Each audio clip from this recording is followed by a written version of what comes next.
Like, oh wow, I finally hit something. I feel so accomplished. Ha, get fucked. Dragon All right, comes by. How the all hell are right. you gonna do now? Taurus, What's up? starting. Yo, Ah Okay. shit. All right. we can all cut that out in the post. I'm Yeah. like, I tried picking Well, up the that that telescope. that that that. All right. Yeah, right. So, what situation are we in? Do I need to mute you? Let me do my thing, and then I'll let you guys talk. Mm. Okay. Anyways,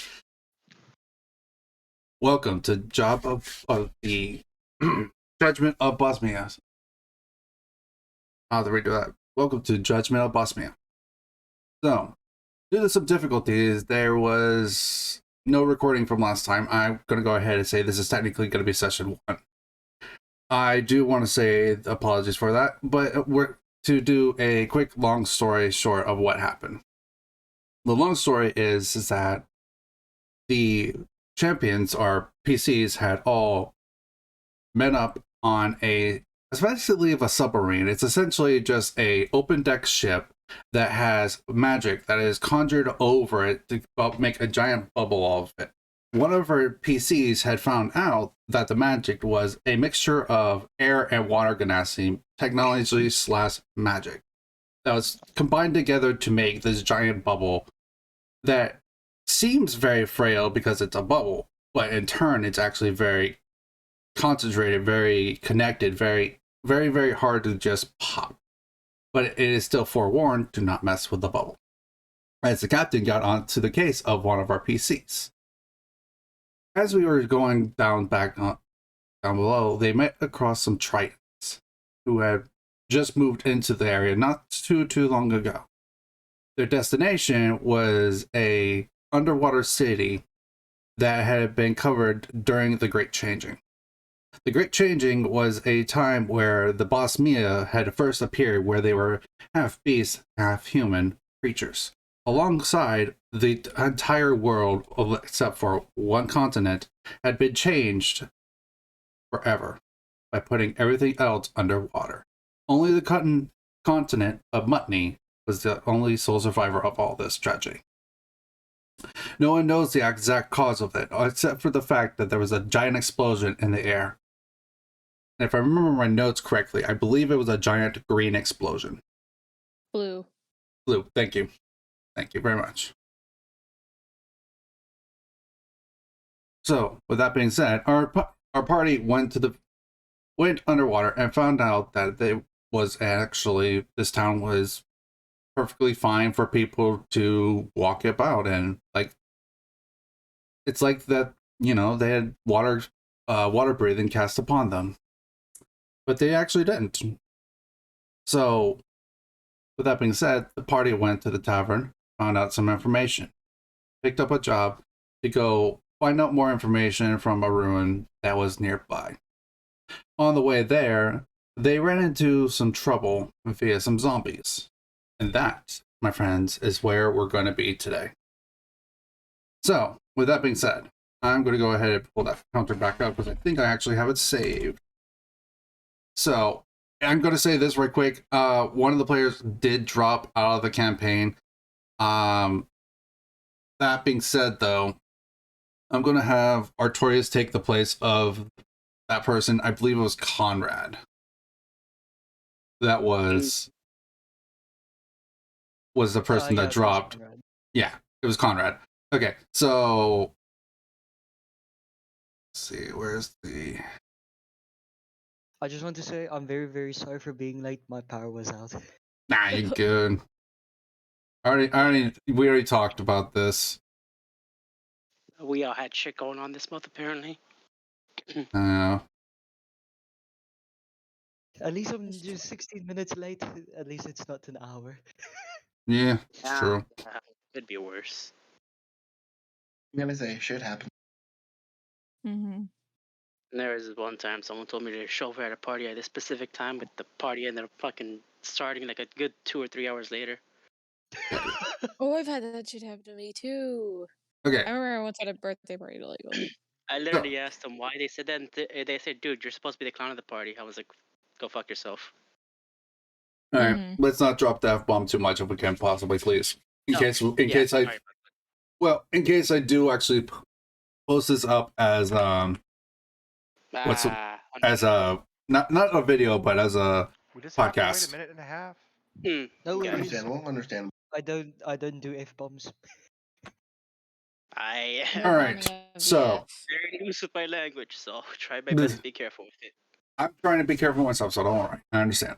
All right, so anyways, so the combat actually is pretty much close to being over as it is. So I'm gonna go ahead and say only thing we're gonna change is Conrad was the person that was going first. I am going to say that Artorias, your character, is gonna be the first in the initiative instead, as a replacement. Since you were there, not there technically, session 1. Mm-hmm. Okay, so as we get into this now, Artorias, I would like you to go ahead and give a quick description of what your character looks like and what class you are. I believe my character is a fighter class, and his description is a rather tall honey badger bosmia, uh, with heliocremic eyes, one of them being gold and the other being red. He has medium length black and silver hair because fucking. Oh shit! Sorry. It's uh, fine. Just relax. because yeah, Just because relax. obviously honey badgers have a strange mark where at least they have some white or some black in their hair. So gotta add that detail. They also have a tendency to be very aggressive. So That's a bit of an understatement. it's a good. I mean, you've seen honey. I'm not sure if you guys have heard about honey badgers, but I live in the those country guys that they're from. are yeah. He knows. The honey badgers You don't give no cares. they, the worst part about it is the fact that they also have like thick skin, so they have a good reason not to care. Yeah. Not just that, but they can literally bite off a lion's nose while the lions have its mouth around its neck. Dude, they bite their lions' nuts off for no reason. Yeah. Literally nature's Uno reverse card. Yeah, They, pretty they much. the worst part is the fact that they know how to use tools, man. They're smart. Okay. Bro, no. Honey They can badger. walk off snake bites like they're just a bad hangover. Yeah. Alright, continue with this description. Describe like what weapon you're carrying or weapons. Weapons, let's see. Because I know My we made a unit- special one for your character. Oh yeah, huh? I believe the weapon that he's carrying is a great sword. Mm-hmm. I believe it's I don't know how big it is. I believe it's like half his body size. He's 6 Sounds foot about right. tall. So Maybe a like, little bit bigger then, because if he's 6 feet tall, great swords are pretty big. We're talking about Yeah. 2-handed swords. Oh shit! Oh So yeah, it might be like about close to 4 feet. yeah. So then But there's also around 4 feet. Yeah. I'm gonna go ahead and take over right quick a little bit for you because I'm gonna get Go ahead. because we've been working on this weapon a little bit as we go. Yeah. So this weapon actually has a golden hue to it, and it's shimmering with power. This weapon in itself looks like it's on flames. The hilt in itself looks like it's got like an orangish kind of leather to covering it as well on the hilt. But there's something weird about this weapon. This weapon looks like it should be extremely heavy.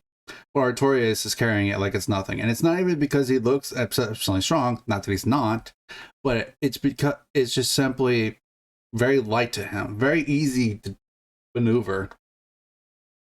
And with that, let's go ahead and get to the combat with you swinging away. You are over in the, I believe Conrad was to the south. So you are near one zombie. Yes, zombie G. And I believe zombie H is dead, so zombie G is the only one near you. So zombie G is... Zombie G. All right. Yep. Got it. Just gotta find out how to roll again. It's been a while. Roll on D&D Beyond with your character sheet. Just click on the 2-hit button. The 2-hit button? Gee. The 2-attack button or 2-hit button, whichever one it is called exactly.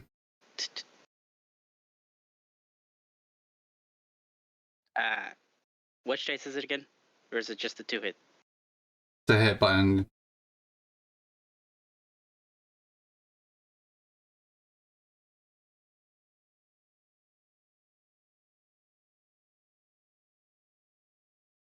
It's in skills, right? It should be under your actions or attacks. Sorry if I can't hear too much. You sound like you're breaking up a bit.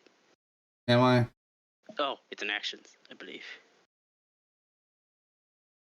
My thing keeps dropping every now and then.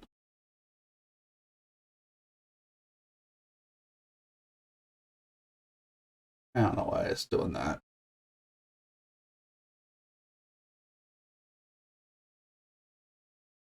Okay. So, roll to hit. Alright.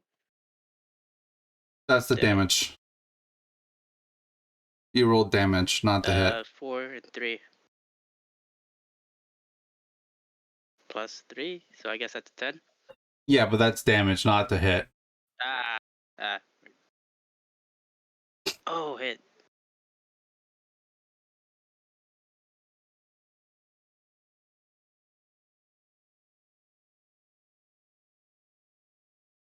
Okay, that hits.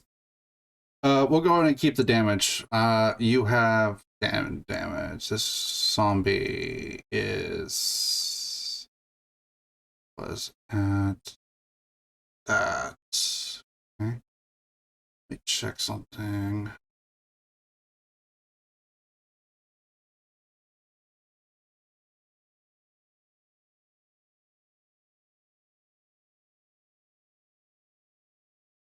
How's that? Okay. So okay. All right. So you see Artorias swing this giant sword, just dilapidate this zombie's head off with one swift swing off as the zombie just falls dead. Yeah. One hit kill, that was anticlimactic as hell. Well, the fact is that these zombies are from last week's session, so, or not last week's session, but they're from the Damaged a lot.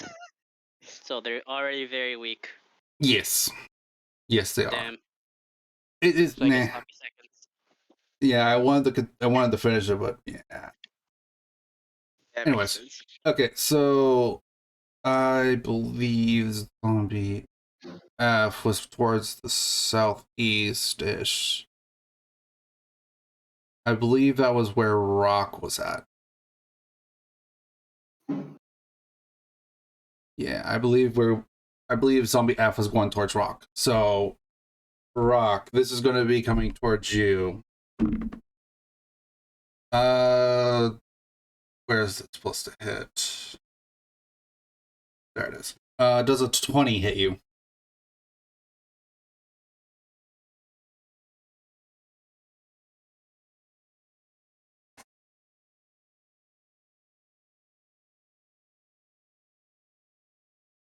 Rock can't hear you. Yeah, I see that. I tagged him. Hello. Okay, zombie's attacking you. Does a 20 hit? Yes. Okay. That's out of the box. There you go. You take 5 points of bludgeoning damage. Alright. Okay. That was zombie F. Kriv.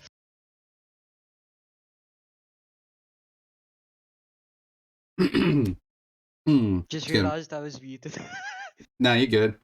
Okay, so if I remember right, Kriv, you were to the west, and I think there was no more zombies over there, so I think you had not quite yet moved yet. Because I think they were just finished on Rake's last turn. Yeah. So how far is the closest zombie? The closest zombie, let's see, the closest zombies were to the west, which were, I believe, I and G, actually, I think was it? No, G wasn't it. So, that one, yeah, okay. So I think the closest one would be zombie B and A. Probably B and A, Okay. because you're to the west, which actually just reminded me, thank you. I need to pull up sovereignty stats. Kind of important. Okay. So they're what, 15, 20 feet away from me? Um, more like 30 feet away. Because Okay. you got to remember, this is a very large bubble. It's like 60 feet in radius. So I'm gonna use all of my walking distance to get over there, Okay. and then So I'm going to attack zombie P. B. Okay. Zombie B. All right. Go ahead and make an attack roll for me, please. Does a 21 hit? Yeah. I believe I can Okay. go ahead and say this. We established last time that its AC is 8. So yes. Yeah, bro. Overkill. Zombies don't have a high AC. They just have more health than a skeleton does. That's the Yeah. trade-off. Anyways, go ahead and roll damage for me, please. Let's be a good one. 14. Okay.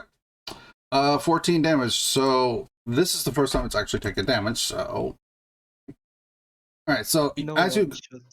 so if I remember right, you have a giant axe. So A with great axe. yeah, pretty much a giant axe. Anyways, Well, a so great axe proportional to my size, so yeah, giant axe would be great.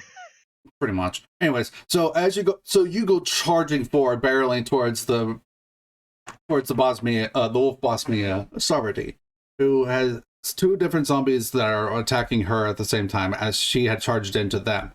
And one of them had not been attacked quite yet, so she's distracted by zombie A as she's blocking it off from trying to bite her and such like that. And you come in with your giant axe and just lunge in from the side and give a solid chunk taken out of its side as you just make a quick step back as it tries to lunge towards you, but otherwise it's still standing. All right. With that, do you have any bonus actions? Because I think you were already raging. So, but speaking of raging, did you add your rage damage? Bruh. It doesn't add the rage damage Does by it itself add normally, so you have to add it Bruh. yourself. A lag. So I believe rage is like +2 damage. I think it was right now.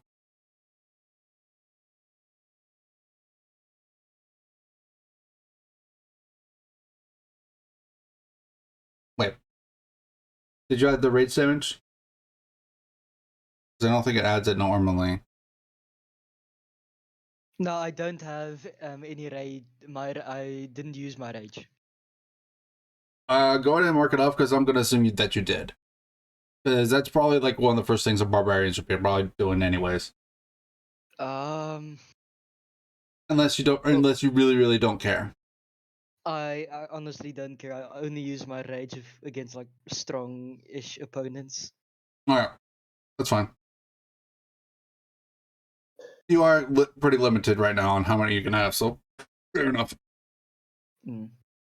Okay, let's see. With that, Crib turn should be done then, because you've moved. Rabbit Song's turn. I'll go ahead and pull up Rabbit Song's character sheet. And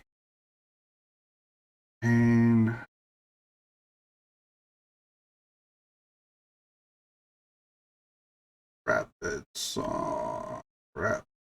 There you are.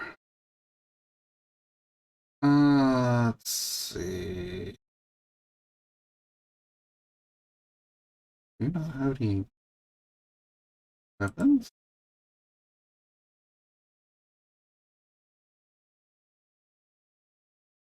Wait. Let me see if I can help out. Give me 1 second. I got it. I was just looking over her character sheet real quick. Because I'm trying to see. It looked like she didn't have her leather armor on. I'm assuming I it was believe she meant to be forgot. on. Yeah, I believe. Yeah, she meant to put all that on. All right, I'll be sure to address that with her later. Alright, so I'm gonna equip them for her. Let's see. She's already been doing some spells, which she's been doing Vicious Mockery, which has been okay. Vicious Mockery is She's a just been. She's just been making barbs at them to death. Yeah, pretty much. She's been making fun of the zombies so much that they actually take emotional damage. I forgot about Emotional damage. Okay, so let's see. I'm going to go ahead and say that I believe she was at the east direction too. So I'm going to say she's going to do a Vicious Mockery because that's pretty much what's all she's been doing. At Zombie F. Zombie F makes a Wisdom saving throw, which it looks like it's going to make because I rolled an 18. Yeah. Yeah, even with a -2, it's still 16. So, actually, no. Zombies have a +0 to the Wisdom saving throw, so they don't take the -2. They have just straight up 0. So that's a straight up 18. So yeah, that's fail. That's a failure. Just to make sure it doesn't do anything. If you succeed, Failure. Take some failure. Yeah, no. Okay, cool. So that I'm gonna like all she's been doing is tossing out those mockeries anyways. I don't think she's been actually doing anything else past that, if I remember right. So we're gonna say that was her turn. The next would be Zombie Eye, but Zombie Eye's just dead. So Hebe. Oh, nice. So if I remember correctly, I had run, and I remember Pink was fighting a zombie. Mhm. Am I in range of that zombie? Because I'm probably gonna witch bolt it. The zombie that Pink was fighting is dead. Oh, it's So, dead? Dang yeah, it. yeah, your side has been completely cleared. The only sides left are technically now the east and the north. Just don't Okay. hurt me again. I'm not gonna hurt you, bro. You good. Okay, is there a zombie Friendly fire. within More friendly fire. 60 feet of me? Like to the north? Yes. Let's go to the north. Yes, there's two Nice. zombies. Okay, I'm gonna hit one of them with my witch bolt. Okay. Which zombie? Z or Roll. Yay. B or A? That's a 9. I clear it. I mean, it still hits. You could go technically, if it wasn't an auto fail on a 1, it would still hit even on a 1 because they have armor class of 8. Yeah. So I'm gonna go with A. We're gonna hit A with that bolt. Okay. So already sensing that something's coming her way, she's gonna dodge out of the way, and this is gonna hit the zombie instead. So go ahead and roll damage for me, please. Okay. Yeah! Nice. Okay. Absolute max That damage. zombie A. Okay. That no. Okay. So what does this witch bolt look like? It's probably gonna be pink. Okay. Bright, like neon pink. Okay. So is it like look like a lightning bolt? Does it look like It's almost weird. It's like a regular lightning bolt, but instead of like the hard cut surfaces of what regular electricity is, it's almost like bubbly in form. It's a lot more rounder in shape. And it instead of like having little sparks come off, little bubbles come off to the side. Okay.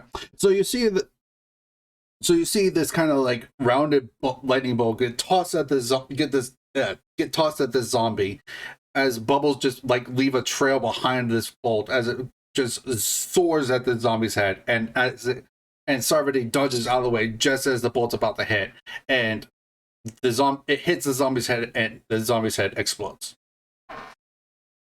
It's a dead. It's a dead. Yeah. Okay, so I'm going to go ahead and take Sarvati's turn because technically she was supposed to go before you, but that's fine. So Sarvati is going to. So technically, I'm gonna have her go after you now. Literally causing us to hurt our eardrums, then stealing initiatives. Yeah, that thunder from last time. Yeah, Stealing thunder in more ways than one. Yeah. yeah, pretty much. Okay, so if I remember right, Sarvati has the flame blades out, or what it was called, flame blades. Yeah, flame blade. It was that. Yeah. Okay. Okay. So Sarvati's gonna take the fire blade that's in her hand, and then she's gonna swing at Zombie B. So that. All right, that hits. 3d6 fire damage. That's cocked. 8. Yeah, so that's 8 fire damage at this zombie. This would be Zombie B. Where is Zombie? It is, which is just enough. But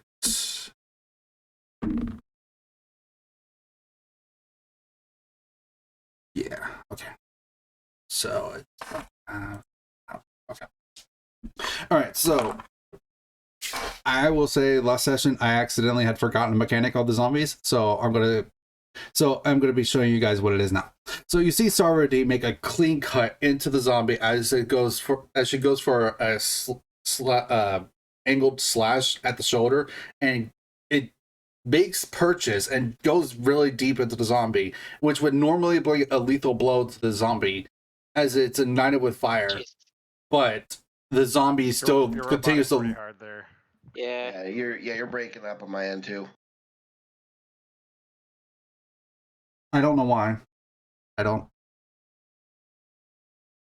Usually the camera, if you have your camera on, it kind of messes with your mic sometimes. It was doing this last time too. That's gonna suck. And I don't know why. Other than the fact that Discord's being a piece of shit every time I do it.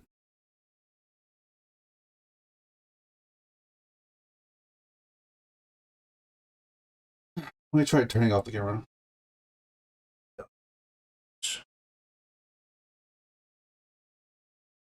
Okay.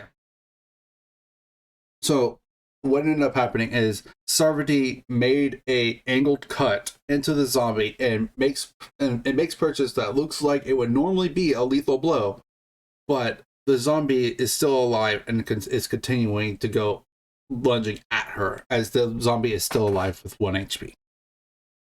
And I want to say that she did actually do exact lethal damage. But zombies have an effect that allow them to make a Constitution saving throw based off of.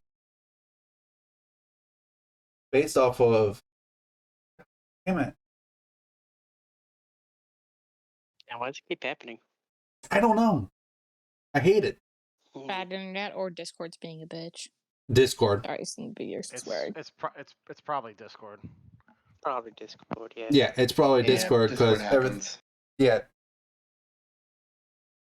Was it lagging like Discord bringing people together and ruining lives all at the same time?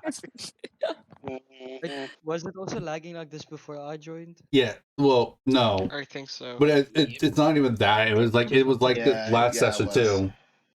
Oh, it was. Mm-hmm. A little bit. Well, I don't know what to say. I didn't know there was an artificer in here that could make a robot. So that was a bad dad joke. Yeah, well. Yeah, wait, because we got a fighter, we got a fighter, we got a barbarian, we got a paladin, so we got 3 tanks. Oh yeah. We have a bard. I'm trying to figure out other freaking things I could use also to try to do this shit with, but I'm like, Wait, Rock, what's your character class? I'm a druid. Okay, so we got at least 2 magic people in here. I had to make sure we at least had 1 healer, to be fair. Oh, thank God. That's true. We have 1 healer, thank God. Yeah, we got me. We got the warlock has just the basic, just consistent damage. Hold up, I can give some heals out too. What the heck? I'm sorry, no healing here. Sorry, like, but I wow. can. Just think That's it. about it. That's it. There's always I'm somebody. literally from here on out using my hands for rated E on everyone just for literal purposes of just interrogation. That's it now. I don't think You that's weren't going to do gonna that be before? That's a lie. Tiny rake. Oh, it will work on you. Tiny rake. Also, I'm glad that we have equality between the tanks and the magic users. That's a good Oh yeah, start. it's totally equal. We're totally not gonna discriminate against each other later. Oh no, oh yeah, we're definitely gonna discriminate. We have the Gotta play a game paladin of do- here. we gotta play we gotta play dodgeball at some point in time. That's all I And- gotta say. Oh no, absolutely not.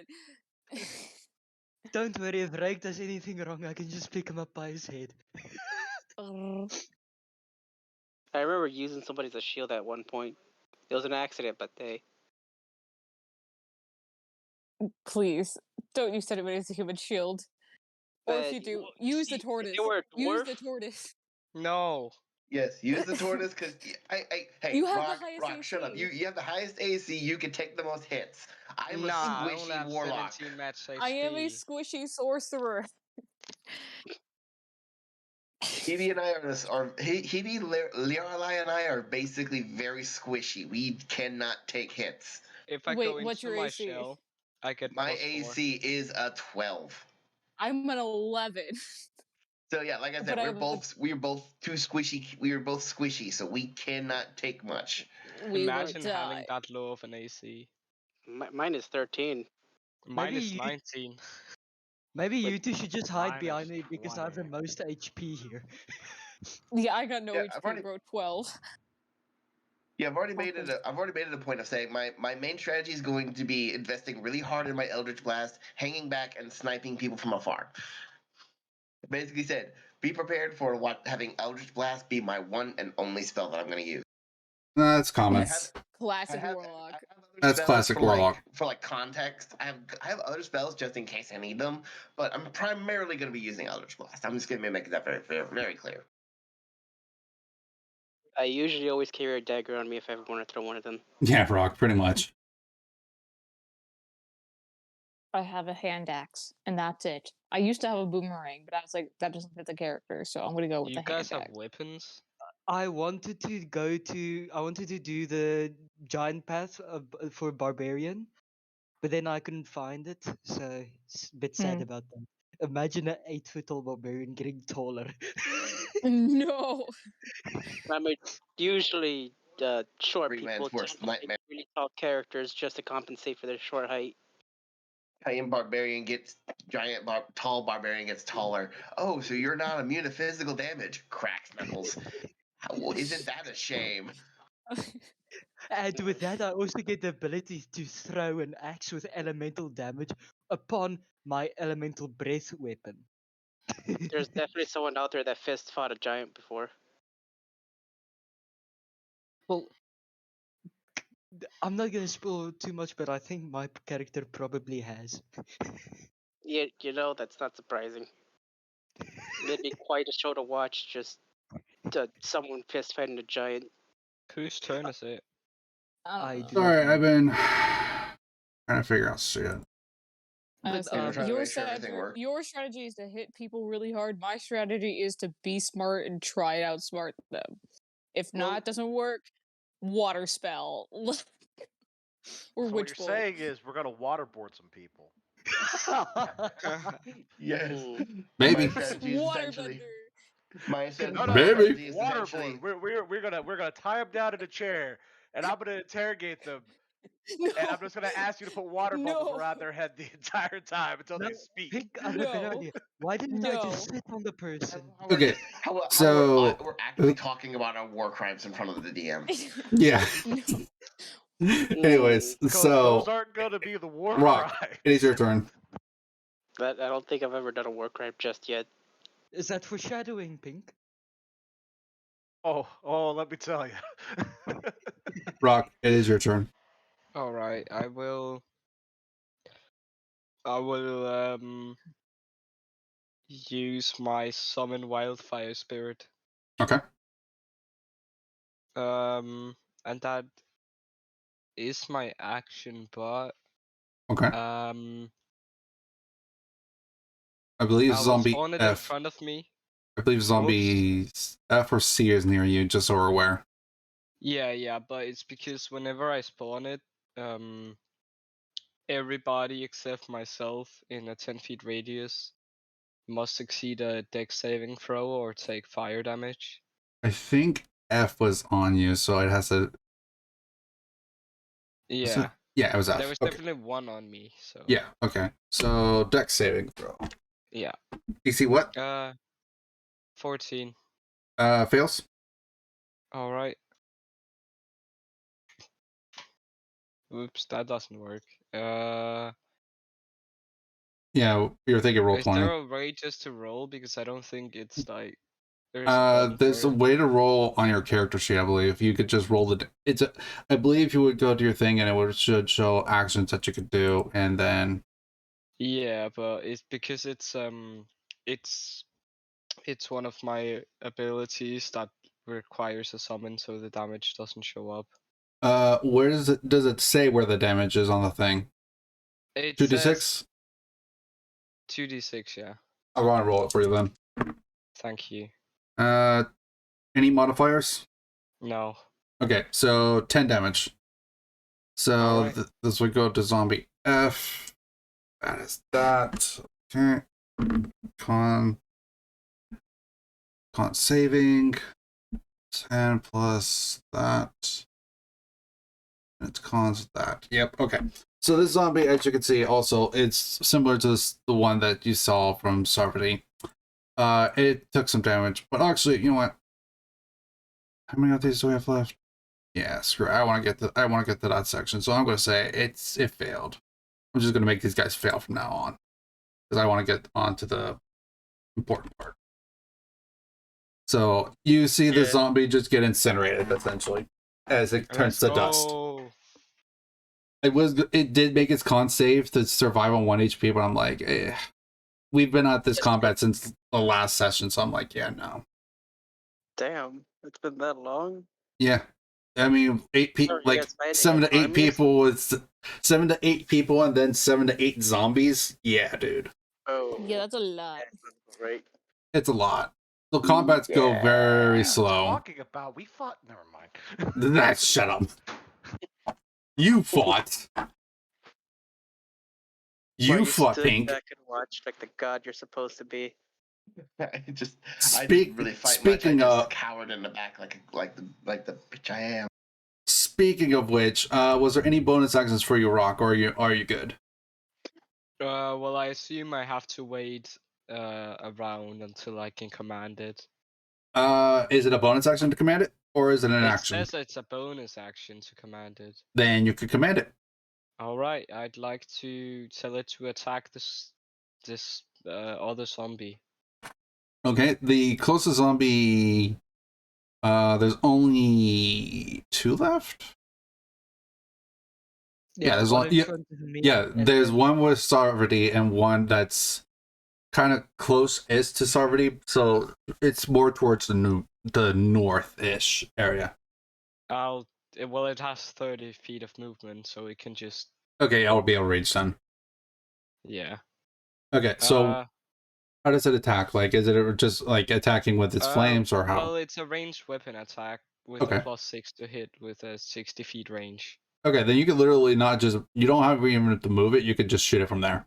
Yeah, I'll just shoot it from there. Because if you moved it up to it, it would be disadvantage. Range spells, if it's attacking whatever it's attacking is in melee range, then it's a disadvantage. Yeah, no, it's a ranged weapon attack. Alright, so go ahead and roll to hit for the thing. I still don't know how to roll because it's... does it say what its plus the hit is on that attack? Yeah, it's +6. I'll go ahead and do this. And there really should just be a button to like roll. But... Okay, so it hits. Alright. 2d6 damage still, or 1d6 plus 2. 1d6 plus 2. That was cocked. Okay. 1d6 plus 2, so that is that. That is 6 damage. Okay. So you summon this wildfire and you burn up one of the zombies, as you also have the wildfire shoot out a blazing orb at this other zombie, and it singes its skin some as it it's wobbling a little bit, but it's still not looking like it's going to be down quite yet.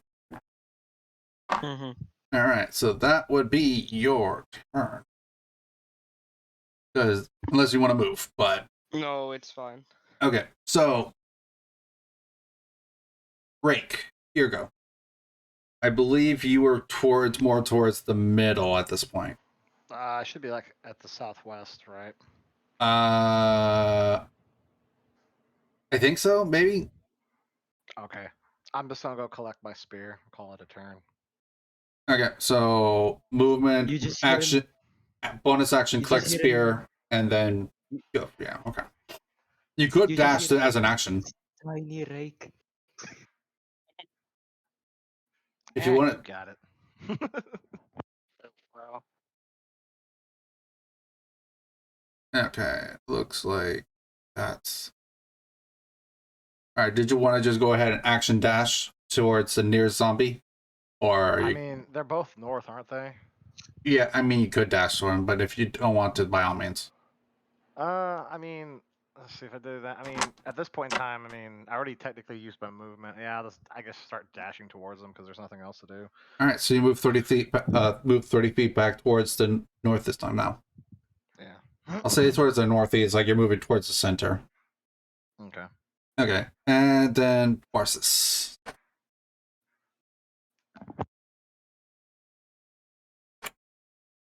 Next guy. Sorry. There you go. Sorry. So, what zombies are left? C and B. Sarvati is attacking B. C was just attacked by Rock's wildfire spirit. Okay, which one? Which one would you say would be the most hardiest looking? C. It's the only one that has not been attacked until Rock attacked. C. Okay. So I'm gonna turn to C and cast my good old fashioned Eldritch Blast. All right, go for it. All right. Give me that attack roll. Fuck. I crit missed. Yep, that attack just goes wide. It goes off into the ocean. It hits. Now, I'm gonna roll a dice to see something. You see me stand. You see a fish. I'll save you. You see in the distance a fish just explode. Jesus. What? Don't worry, A Rock, fish I'll just help you. I'll help you. The blast went wide, like up towards at an angle in the air, because he effectively, imagine this.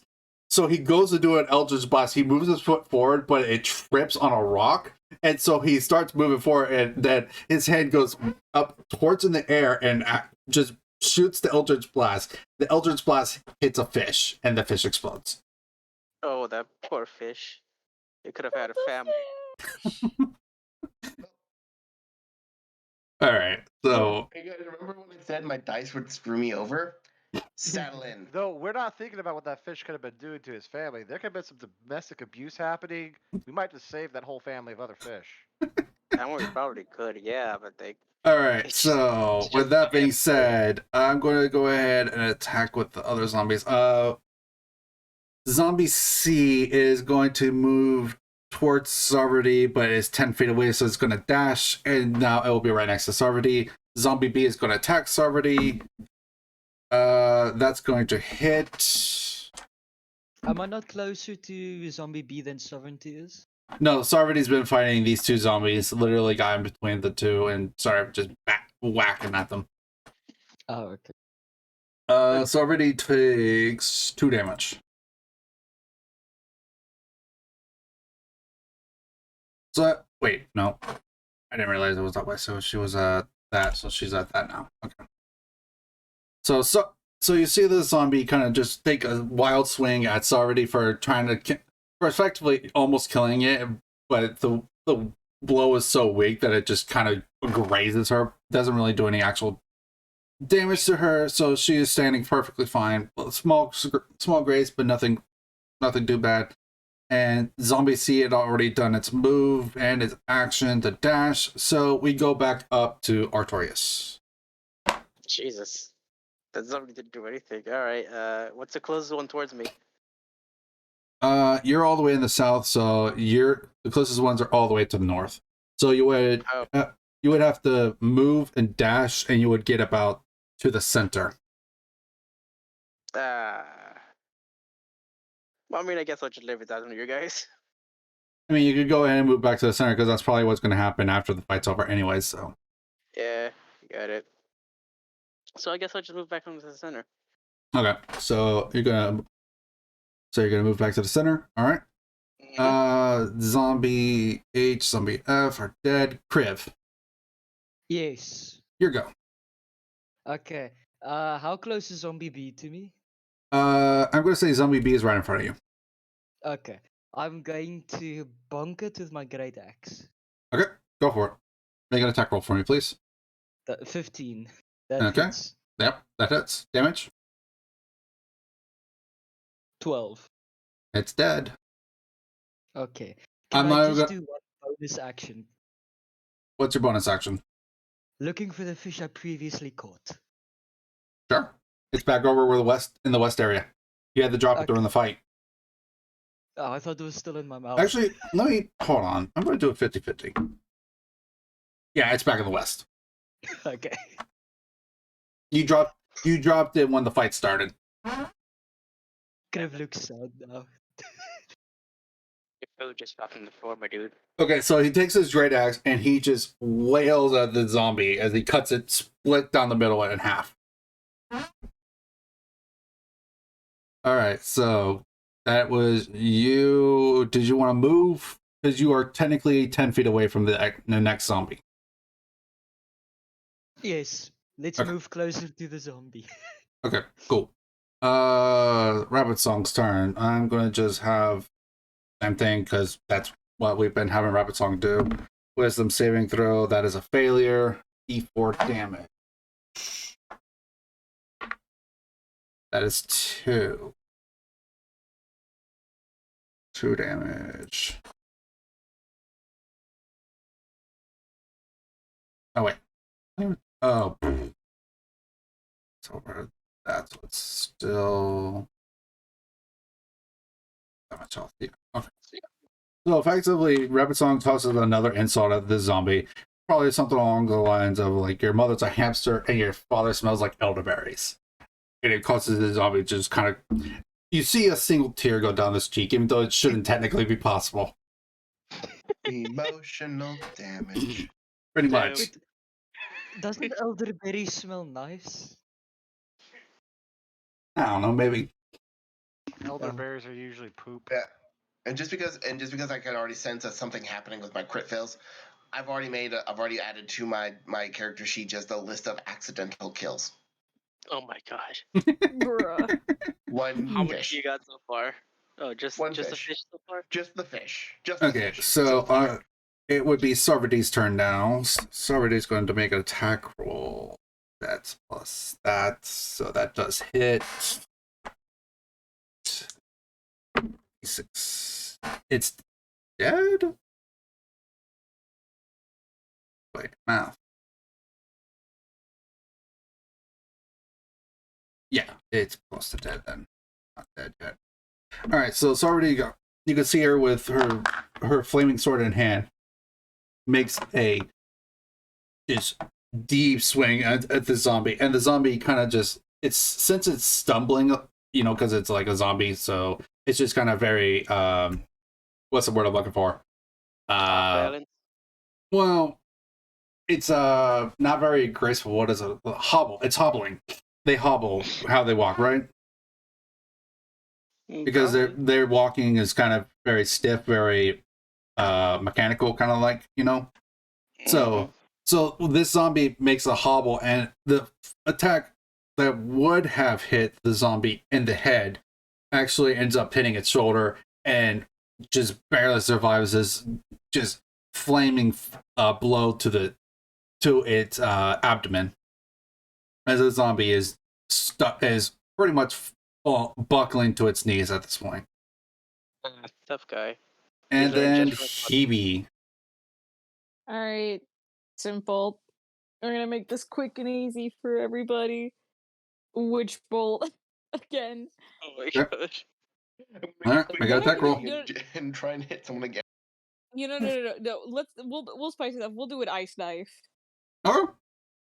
Alright, Just so you're aware, if I remember right, that does damage if it misses to everyone within a certain range. So you're gonna hit Kriv and Sarvati if you miss.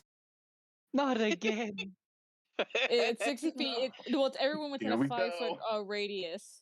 Yeah, Zombie C is within a 5-foot radius of everyone that's over there. I mentioned. Ah. Kriv just looks angrily at you. 5-foot radius does not mean. 5-foot radius This is a doesn't mean perfect just it's example. square. It means 5 foot around it. It could be Perfect funny, example of should a bookworm going like, "Hey, I know this awesome, amazing stuff. Time to apply it in all the wrong ways." I mean, Absolutely. if Okay, it's what your character. I'm doing it. Kriv just looks Okay. into the smoke Okay, going out. that That's hits. a 26. Okay, what does this spell do exactly?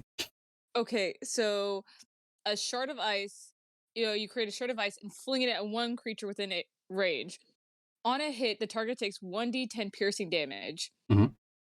Hit or miss, the shard explodes. The target and each creature within 5 feet must succeed a dexterity saving throw or take 2d6 cold damage. Everyone Yeah. make a dex save.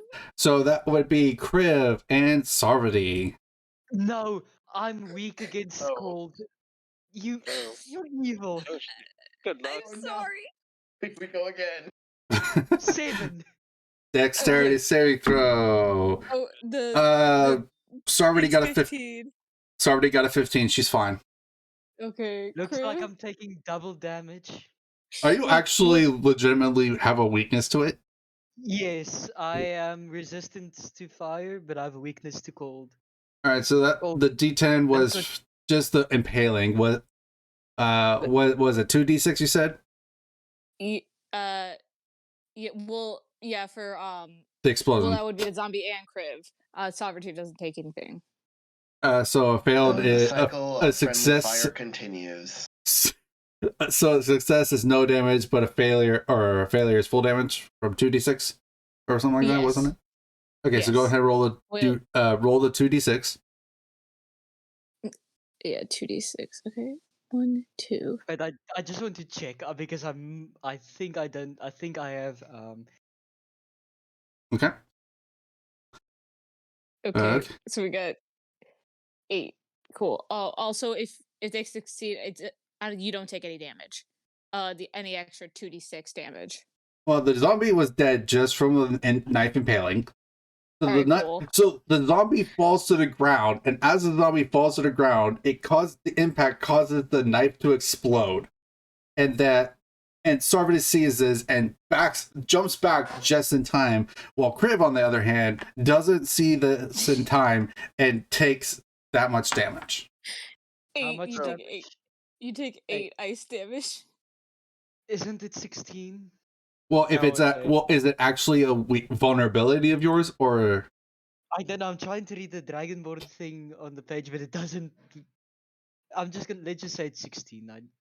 No. I don't think characters have. Because I played a Dragonborn before. You don't. I don't think vulnerability to ice. Yeah, I don't think you don't have have a vulnerability to it. I don't think characters in general have a vulnerability to a specific elemental unless a spell gives it to them. Yeah. So you just take 8. Yeah, you might have resistance to it, but vulnerabilities no. Typically not. Doesn't make sense, but okay. You're still taking 8 damage. Yeah. You take 8 damage. That's all you need to know is you're taking 8 damage. 8 damage again. Pink human. So as you see this knife explode, it's already backs off. Look, I've learned my lesson by being around the axolotl right now. Just don't be near her. Just stay away from her. Literally, like, chuck her in the back. She was the worst part is throw some AoE spell that's gonna clap the party. That's even worse. The worst part is she's technically not even near. I'm not even near. These are all distance spells that I'm Exactly, using. that's the thing. So the safest place is gonna be literally right next to her. Oh, you're right. We have to use. Oh, she's extra HP. Gotcha. Okay. I'm so She's sorry. the armor of I hit Agathis. you twice already, and I didn't. Anyways, so you see this knife explode as the zombie lands onto the ground, and Sarvati dodges to the side while Kriv, the knife explodes and it embeds a icicle into your side. Oh, that's not good. Chris. He just looks down I his feel like face, you're more of a danger to us than the enemies. and he just starts And with poking that, it. combat is over. Griff just looks at the ice impaled in him and just starts poking at it and tagging it. Friendly fire code. All right. Listen, With that being said, It Sarvati, reminds me when something like this happened previously. Just starts keep poking at it. so Sarvati is going to walk over to you, Kriv. She is going to take. She's going to say, "This might hurt a little bit," and she's going to yoink out the knife ice out of you, and then she's going to place a palm on your wound, and then she's going to cast Cure Wounds at first level. I just look at it. It tickles. Wait, wrong dice. At the D10.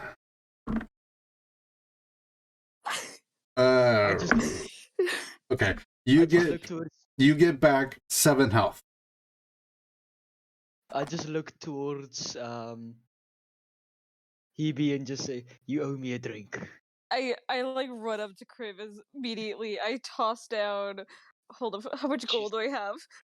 How much gold do I have? I toss down like 10 gold and then start apologizing on my knees. Like, I'm sorry. I'm sorry. I'm sorry. I just pick you up and stand you up and says, "I don't want gold." I feel like you're definitely gonna be causing a lot of trouble. I didn't. I knew there was trouble. It was just.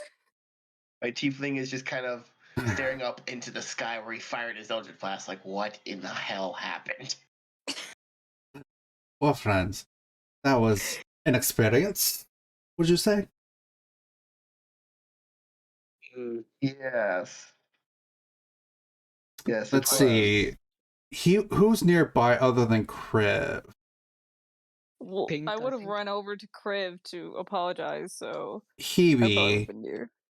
Well, I mean, this is the second time you've injured him as far as I've heard.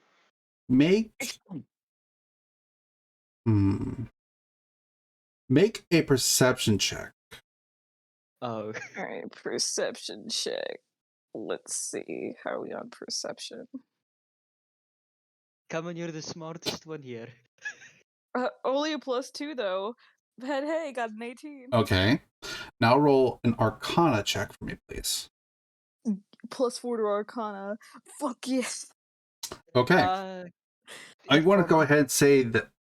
So, with those results, this is important. So, you want to note that Sarvati is very much a sorceress. She has innate magic. You could tell just based off the way she moves when she casts spells, the way she just enacts her spells, the way she just kind of just holds herself when she's controlling magic. But she just casts a healing spell, Cure Wounds. Cure Wounds is typically a spell for clerics, for druids, that kind of thing, those kind of thing. It's not normal. Can I go up to her and speak Druidic to see if she understands? Hebe, make one more check for me. Make a history check for me, please. Because if I remember right, specifically you are interested in this. Mm-hmm. Okay. I got a 15. There's something at the back of your mind that you at first don't remember what, but it's just something there that was an accident. It's fine. It's fine. But and then you recall what it was. It just something, maybe it was rock speaking druidic, maybe it was something just about the way that the spell glowed, maybe it was just the life essence around you of water, fish, people, everything that's living and breathing.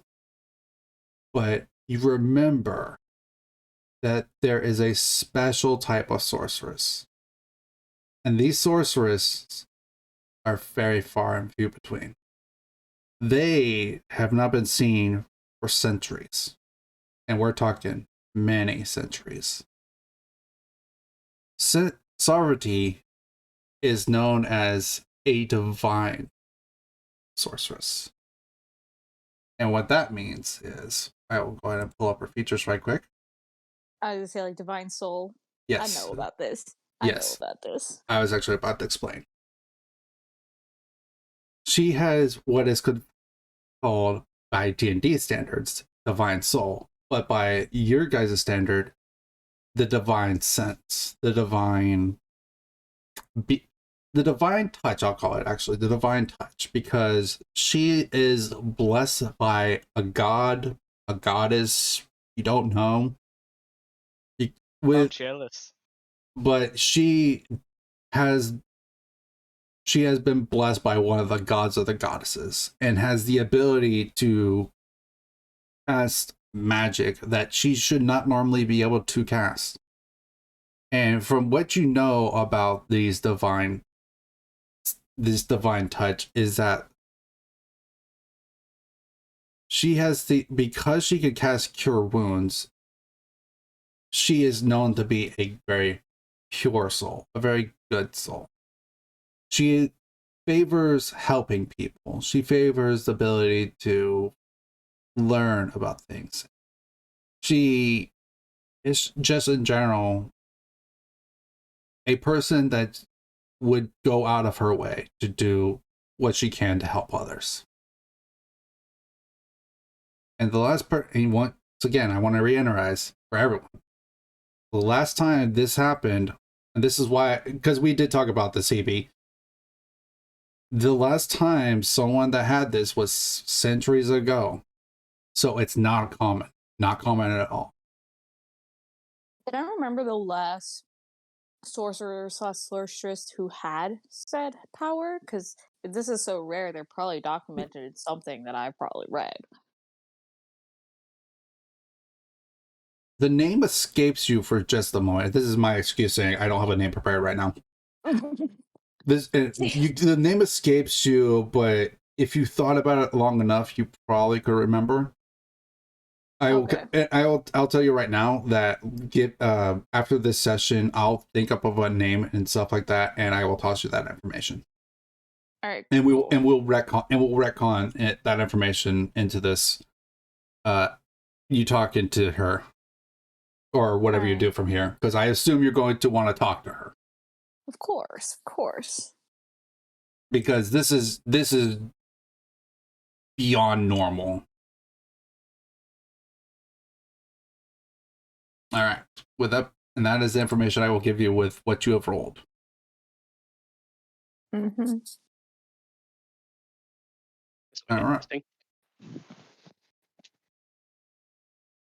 So, what do you do, Hebe, now that you have this information?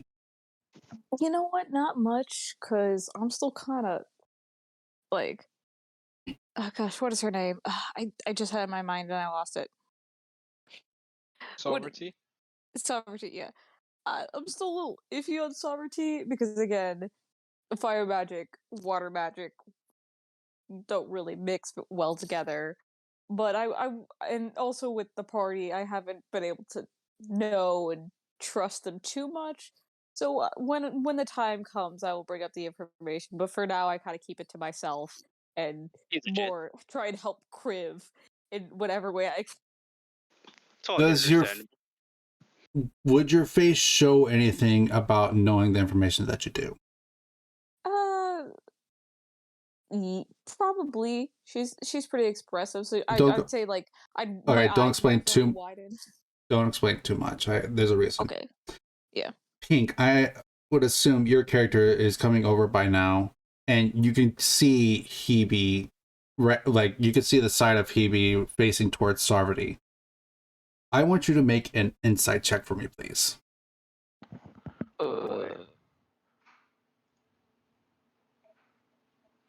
Ooh. Okay. You see Hebe's face even for the briefest of moments, light up. Like, her eyes are wide. And she is in just total shock and awe of, and she's staring straight at Sarvati with just like this inquisitive look, as also just like she knows something about Sarvati that you're pretty sure you know what it's about, as you found this information out before.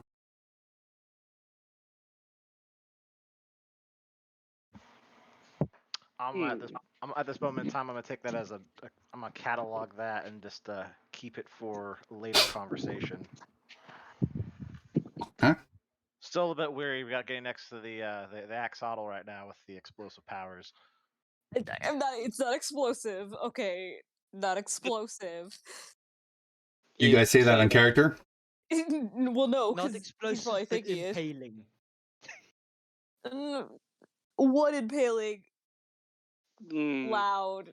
Let's just say area of effects. Area of effects.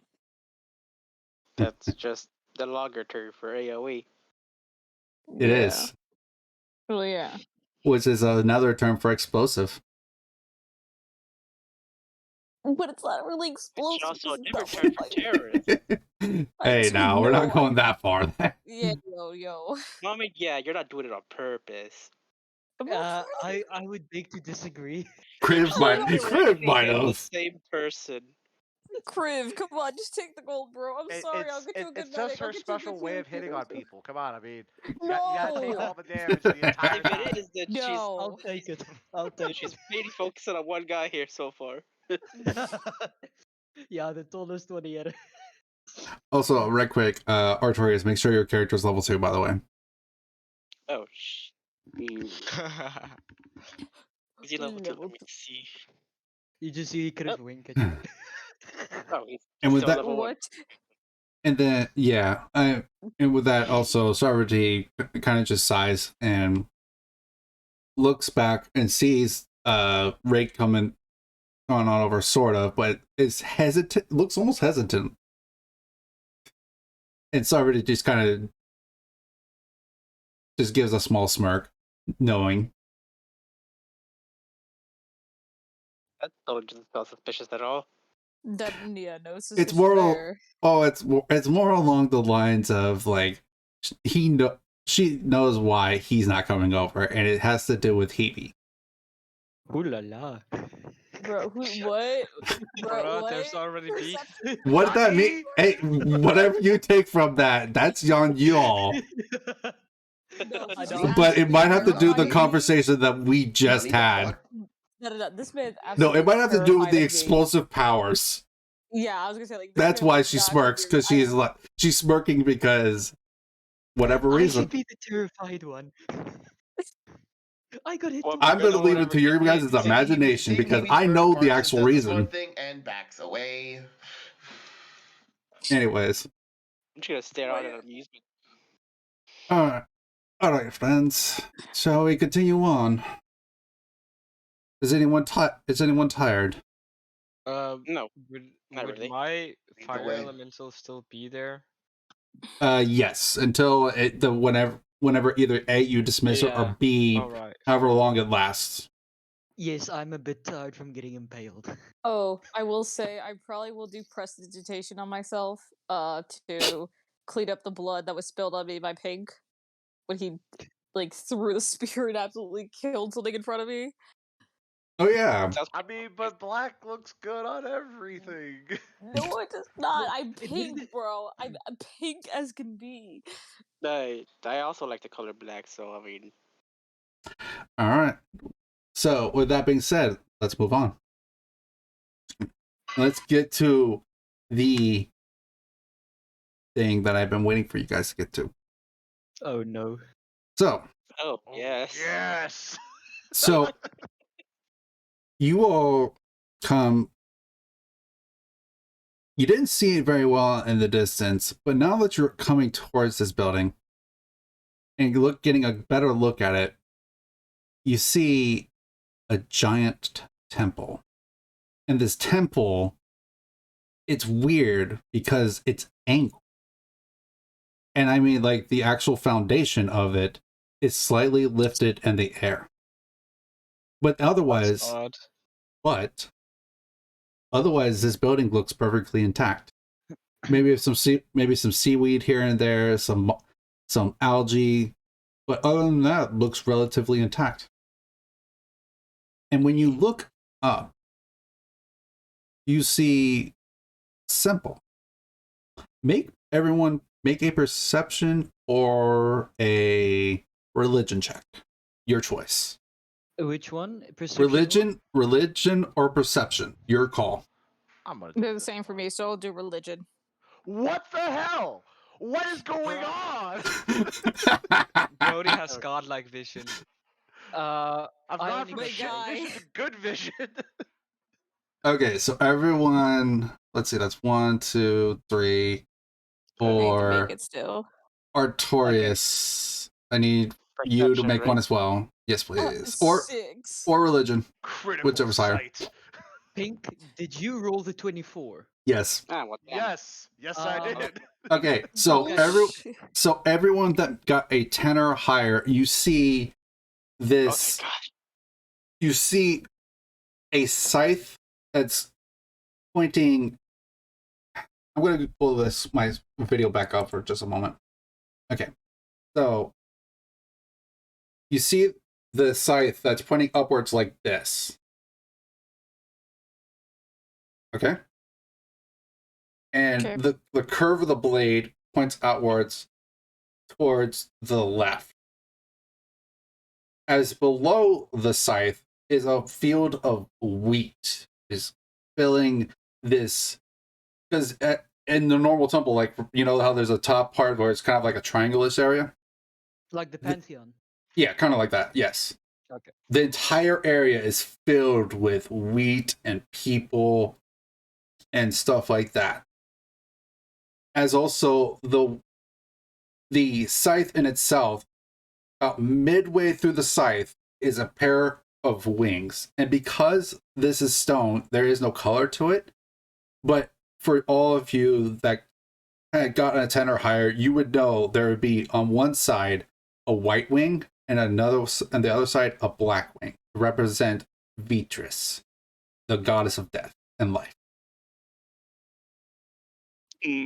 This is a temple. Ooh. This is a temple that is dedicated to Vitris. Oh, Interesting. interesting indeed.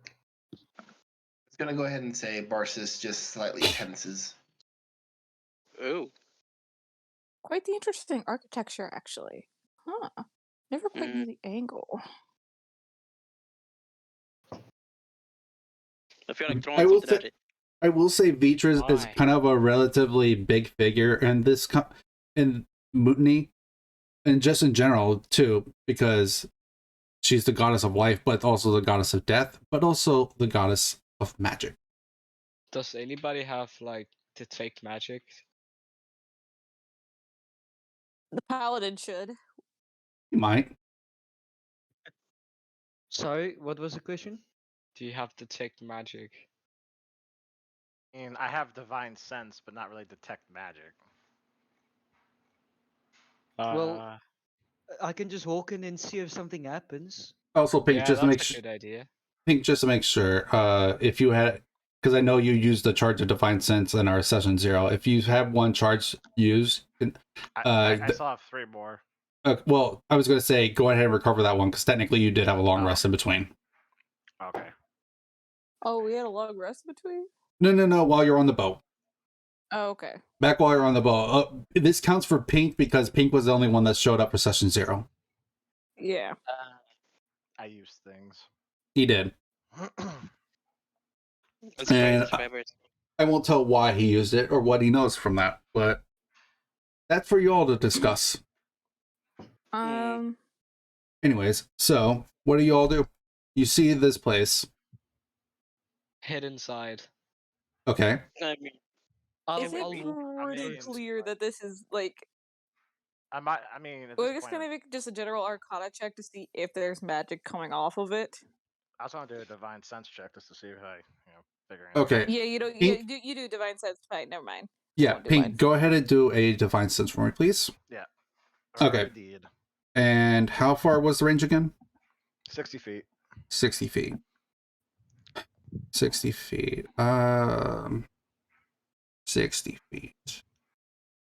I mean, how far away are we from it right now? I guess that'd be. You're better- literally right in front of the stairway. Oh, okay. Oh, there's a stairway. That's why I'm mathing right quick. I thought we had to find a way to get up there.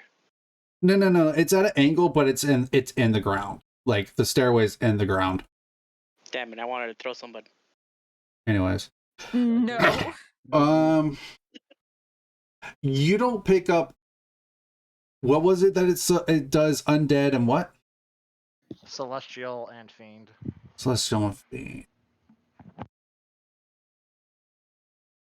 Yeah, you don't pick up any creatures of that type within this range. I will say though, because of your heightened sense in general from you're serving your order serving the goddess Matora, you do sense something is in this temple. Something unnatural. Ooh. Oh, you're speaking my words. Oh. Yeah, Maybe yeah, this temple Barsis was is- designed for a very Barsis- specific Barsis is person. weakness. All you're gonna hear me say is, "Whatever in here, we have to kill it." Okay, And I walk straight See, in. Why? I'm just gonna go Why? ahead and say, like I What did you said, find out? you see, I'm gonna go ahead and say, Okay, hold up. I'll just divulge this right now from how my character is. I'm just gonna say this as well. Will be it's anything to me that I sense as unnatural or as I see as unnatural must die in my eyes. That's all I'm Barsis. gonna say to that. Go ahead and say your Bro, words, what? Barsis. Can I Barsis, walk? just can I gonna go walk- ahead. Barsis I'm just first. gonna go ahead and say, just like everybody just sees Barsis just slightly tense up a little. Barsis, make a perception check for me. Okay. Perception.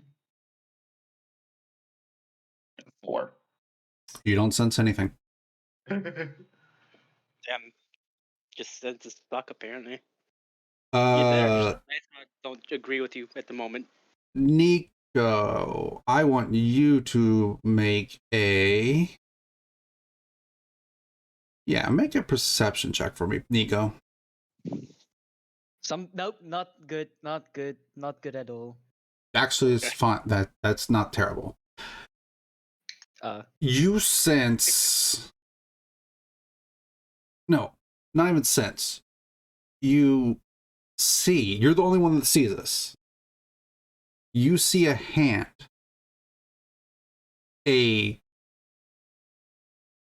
pale womanly hand that is shrouded by a glistening black and silver robe that goes down halfway to her forearm. And you see this hand just telling that is motioning you to come in.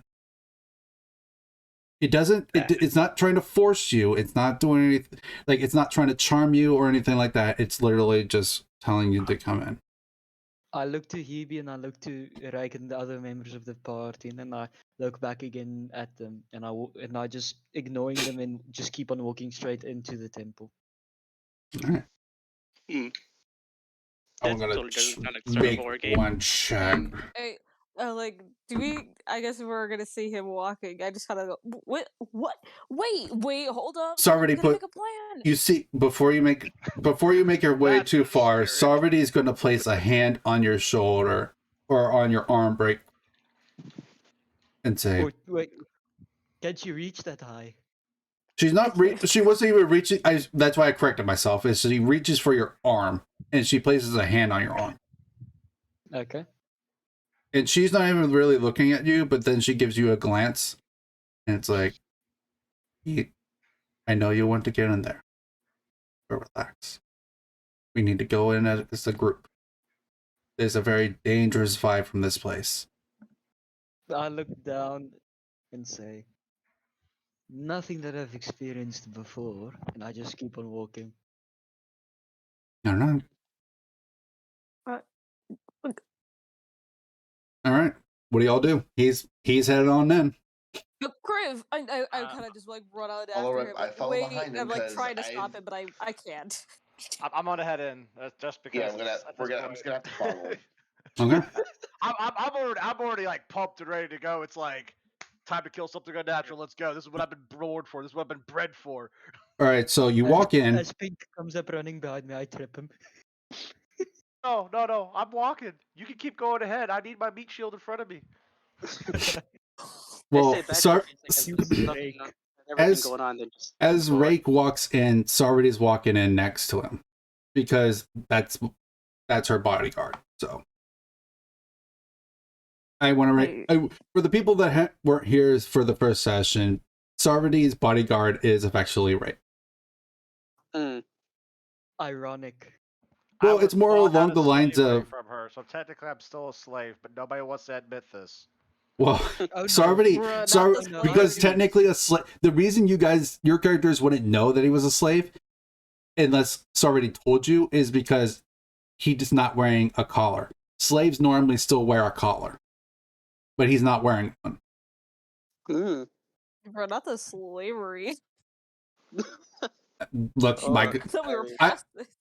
no, we're talking about like a world that was flipped upside down, and like the Bosmias were treated poorly, and I mean I know I poorly. am one. yeah, I mean, same here. So obviously we probably Hey, experienced racism. oppression gang. Yeah. But I think Hebe's case, in Hebe's case, because of what you were, I think they would have been more willing to be open to the thought of you being a Bosmia comparatively. What about me? Dragonborn, Bosmia, people took advantage of it, and just, yeah. Alright, but I guess we're heading in. Wait, So- is there light in this? Because there's no light in this place. I'm gonna freak out. If there isn't, I'm fine because I have 60 feet of dark vision. And that's great for you, but I can't see shit. So we're As gonna you need walk some kind of in- light. As you walk in, it is dark. Not the point it's blind, like you can't see dark. There's actually very soft, gentle glow coming from actually the ceiling. I don't That's like interesting. this. I don't like this. I basically just turn to Hebe and go, "Stay near me, please. Let me Stay check. in your what? Stay near me, please. Am a what? Stay near me, please. Near me. Me? Oh, near. I can't see. Yes, you cannot see. I can tell. So stay near me." Okay. Alright, as Sarvati walks in, Sarvati will hold out her hand and hold up a flame in her hand, and will light up the area. Does anyone look around? Yes. I Yeah. do. Okay, make perception checks for me. Those that are looking around, make perception checks. Oh Eh, my. eh. Why? What? Oh my god! What is the actual? That's the third natural 20 from you in a Actually. row. Hey, I got Pink who- needs a reroll. who Get did booted. who did you screw on D&D Beyond? My Fuck God. that person to get those rolls. Oh god. Jesus Okay, Christ. so Absolute crap. Barsis, Worst perception. so everyone that got a 15 or higher, you see that the light on the ceiling is effectively little fish, actually, that have a very faint glow to them that is just swimming around towards the top of the ceiling, which, if you weren't paying attention too hard, you would almost mistake them almost for stars on the ceiling.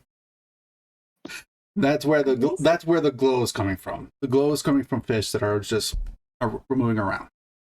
I was gonna say, like, are they kind of like a type of anglerfish almost? No, it's more like they're kind of like minnow fish that give off this bioluminescence. Oh. Kiwi, Yeah. you and Rake hear something.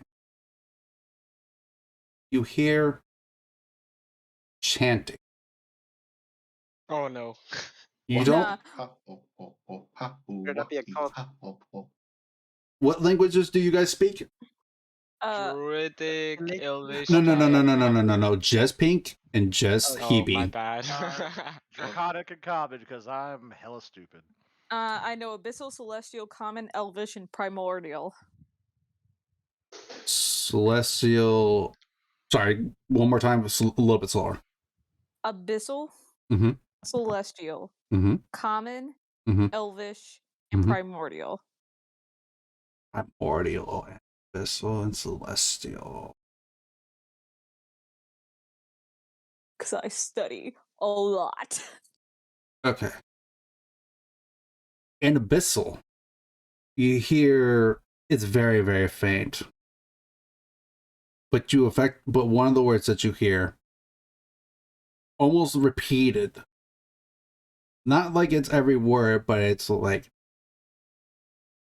dunt, dunt, dunt kind of pattern. Like, you know, there's other words being said, but the only word that you actually know you hear is death. Hey y'all, we gotta get out of here. Out of here now. Can we like leave? Can I dip? Great. I really want to dip in this. I'm just gonna keep walking towards the sound at this point in time. No, Before you You're start, saying before death. you It's saying start, death.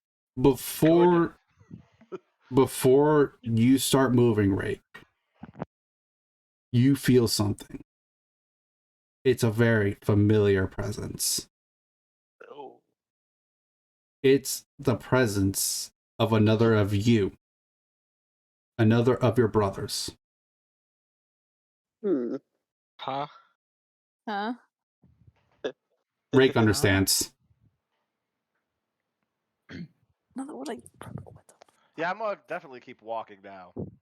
As you walk along, you see a glint off to the right. Do you go to it? Is that where the chanting's coming from? No. I'm gonna keep going towards where the chanting's at. Do you tell anyone?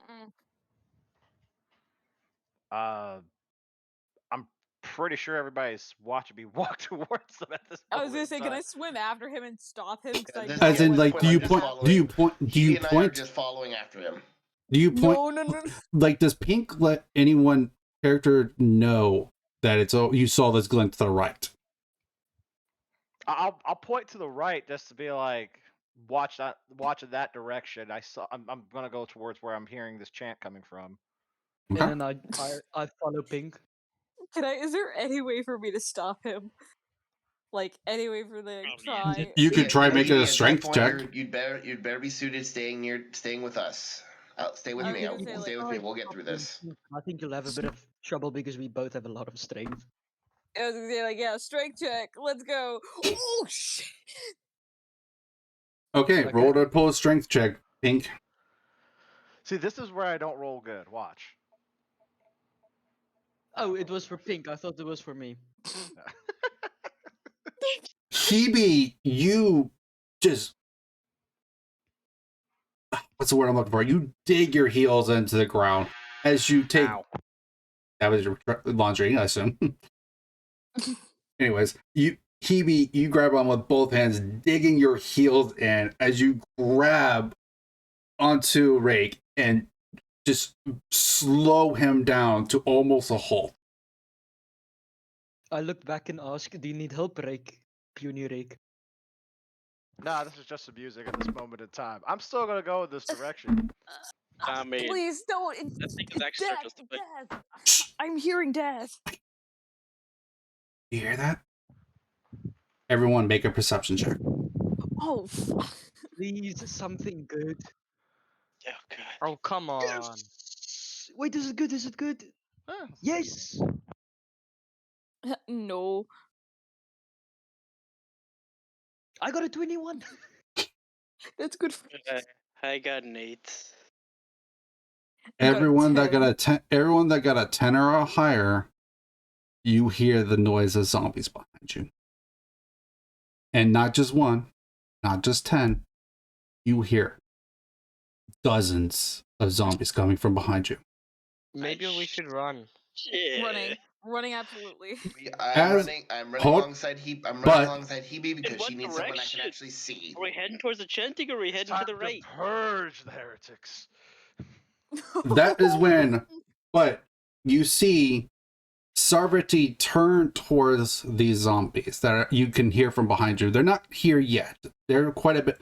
They're not quite a distance, but they'll get here within a few turns, effectively. So effectively, like within the next 20 some odd seconds. Each But you turn is see, 6. Sarvati telling you and taking a few steps forward and looks back at all of you. Go, deal with this undeath in here. I will deal with the zombies. As you see her draw her flame sword back out. You go, girl. Let's go. Yep, we're running. You're going into the chanting? Rooms. Into the We're chanting running room? towards the chanting. Okay. Can I do something before? What? Remember, I did point out. Tell us to keep an eye on that. Rock, please. what do you want to do? Remember, I did I'd point like out there was to- a glint. There was a glint to the right, just to give you a heads Yeah. up there. I remember that, so I've been paying real close attention to that. Okay. I'd like to cast Control Flame on her sword to make the sword burn hotter.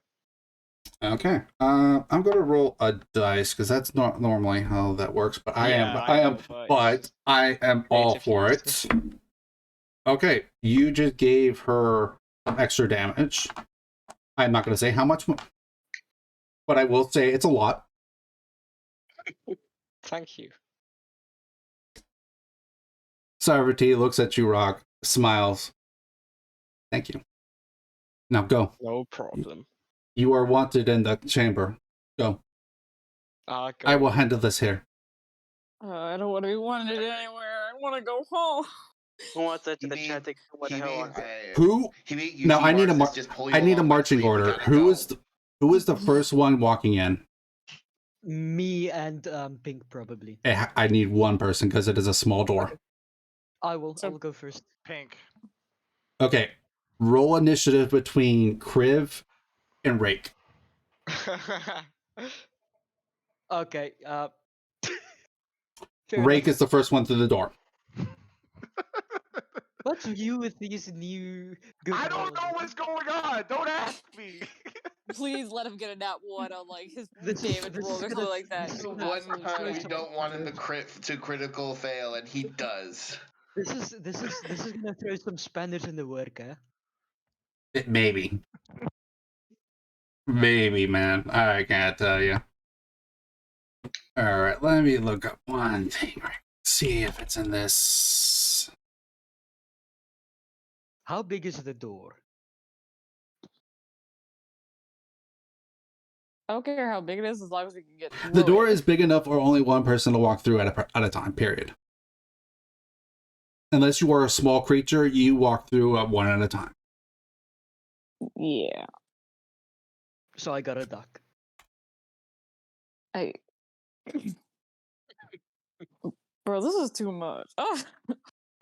We got like all of a sudden we go into a death chamber, and I'm not about that. I don't know about You you just guys, need- but I'm probably just gonna head towards the glint. Mm-hmm. Your Since, well, funeral. you guys seem to be paying so much attention to the chanting. And what do you mean by funeral? You guys are heading towards the chanting with saying death. Well, you're going I alone. know. For all we know, you're going to die. You're a puny. You're weak, squishy. So your I- funeral. That I've carried a great sword by doing a fight or two. I might just survive if I'm lucky.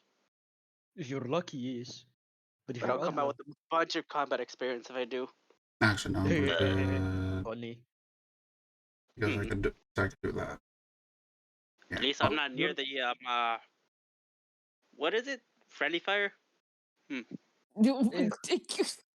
Yeah, I might need to kick her off sometime. No, look. I'm not gonna. I didn't mean to hit you. I'm sorry. You just see don't me talk about that place smirkingly today. joke. Did you see me with his You big know, smirk? I've always wanted to use a frag grenade in D&D. Oh, what grenade? A frag Like grenade. frag yeah. grenade, you know. All right. Grenade. No, I So, don't. Ink, because you're the first to walk in, you see this kind of smallish room. It's not really big. It's like about like for the considering the size of the building, it's small. It's about 60 feet by 60 feet. On the sides to either side of the room, so on one side of the room, there's one of each of these. There is a vent, a very large vent on in one of these spots that are touching the east and the western walls. In the middle, there is an altar that is blocked by a figure. This robed figure that is wearing these just pure black robes that have red lining around the hem of the robe, on the sleeves, and then some of it is attached to the robe figure's head, but it's tossed back into almost kind of like into like almost like a ponytail, kind of like, but it's not tied up. It's just it's combed back, but it's not actually their hair. And in front of this figure, you see the curved blade of a scythe that is glistening with power. This bright silver hue coming from the blade, with down the middle of the actual blade itself is lined with silver, a very soft silver lining. It down the shaft, you can barely see it, but because it's caught up by the figure, you see runes etched into this shaft of this scythe weapon. As this scythe is currently enveloped by a field of force, as you can see, this figure places hands onto this field of force and tries to get in, but keeps chanting, keeps failing to enter into it, but keeps trying anyways as they try to grab this scythe. And around this altar is just piles and piles of bones, skulls, all sorts of creatures, from Bosmia to Dragonborn to Minotaurs to all sorts of creatures. This is the god of death and creation, Death and life, yeah. right? Seems like a nice person. Seems rather in a tight situation. I'm just gonna, since he's trying to reach for it, he's obviously failing. I'm just gonna just kind of like speak out to him. I see you've collected quite the sacrifice and bounty for nothing. The figure doesn't speak. It continues to work. I'm gonna roll a perception on him. Do I know this person? You can try to roll a perception. You might know this guy. I mean, definitely possible. 9. Can I walk forward and try to vaguely, but you can't tell. The robe's hard to discern who it could be. The robe's completely covering their entire body. So in other words, now Barsis was slightly tense before entering the temple. Now you see him even more tense than before. I'm assuming everyone by now is walking into this room. Yeah, keep us against the wall. Not even gonna try just the bones, the bodies, whatever, just against the wall. Can I walk closer to the figure and try to communicate with the figure? They're all doing that. You guys try speaking to this figure. Says nothing in response. Can I do a perception check? Sure. 19. Must be nice. You can tell that the figure is very vested into this ritual of whatever they're doing, and they do not look like they will stop or listen to words. They are engrossed by this. I'm gonna go ahead and pat him on the back. Among the bones, and you're the only one that sees this, you see a piece of folded paper that's glowing. Can I go pick it up? Okay. As you attempt to go pick it up, one of the skeletal hands reaches out to you. Oh. I would like you to roll initiative. Oh God. Wait, everyone? God damn it. Everyone. Oh God. 3, 4. I'm not even there, but alright. What? Alright. 21. Hell yes. Pink, why did you give me your dice Bro. roll? Hey, I got a 21 as well. Pink, why did you give me your bad dice rolls? I don't know what happened, okay? Look. I guess only one Dragonborn can actually roll well a session. Bruh. I hate And you. the only one. Artorias, I need you to roll initiative, please. Just Barsha's got 21. Because when you guys roll initiative on the game on D&D Beyond, it fills it automatically for me in the encounter. So that's why. Was that include your initiative modifier? Yeah, 21 with my initiative modifier, yes. Okay, Artorias, is that what's your initiative modifier? 2. 2, so that's a 14 then. Mm-hmm. 14. Okay, I'm going to go ahead and have Rapid Song sit this fight out because I don't want to control her character. Yeah. Stick also and auto. All right. No, she's helping Sovereignty with the zombies. I'm going to say she's taking care of the glint that you guys saw. I'll treat it like that. I was paying more attention to that, but alright. Okay. So, I want, before we do any combat at all, I want Priv, roll a dexterity saving throw for me. Oh. Oh. We sucks at this. Okay. When it comes to something trying to grab you, you just ain't having it. You remember your past as a gladiator. You guys have no consent. What's up?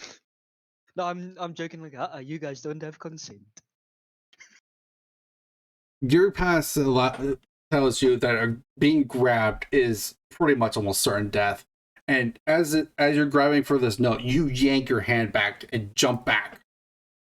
As this hulking figure of the bones comes together. And you see a giant minotaur made of bones. And the minotaur takes its skull. And you know it's a minotaur because the skull eyes lit up red with beaming light as it fills the skull, and it takes its head, places it onto its neck, and then corrects it, and then grabs its weapon, and it's looking ready to fight you guys. How tall is this minotaur? No. Off to the side, I'm gonna say, Rake, you feel this presence walking into the room out of nowhere. You see a figure, and I'm going to ask you great quick. Does your order have just Dragonborn, or is it any race as long as it's not Bosmia? Any race as long as it's not Bosmia, just because Okay. they did not exist. You see someone that looks familiar to you. The armor is the same color as yours, with the signia that represents your order's signia. This is a human that you recognize that is about 5'8" in height, with short black hair, very short, well kept, shaved some up, and no facial hair, with a single scar that goes right down the center of their face. That goes from their forehead down the center of their nose. And this figure you recognize as another initiate that was a part of your mission. But this figure has been weathered by the undersea. They are dead. They are as animated armor.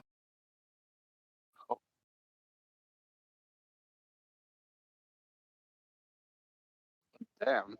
Would I need to make any checks here? Like something like mind fucking check, except excuse the language here.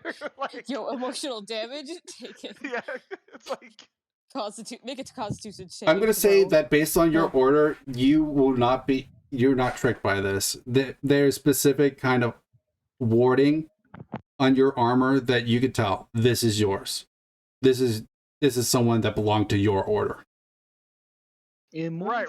I was talking about a psychological check. Um, Would I have to make a psychological check? I mean, seeing as this is like one of my brothers, I'm Make- sitting in front of me, dead, animated. I'm gonna have to kill this thing now. make a. Tell me let me explain your thought process. What's going through your character's mind right now? Like, give me details.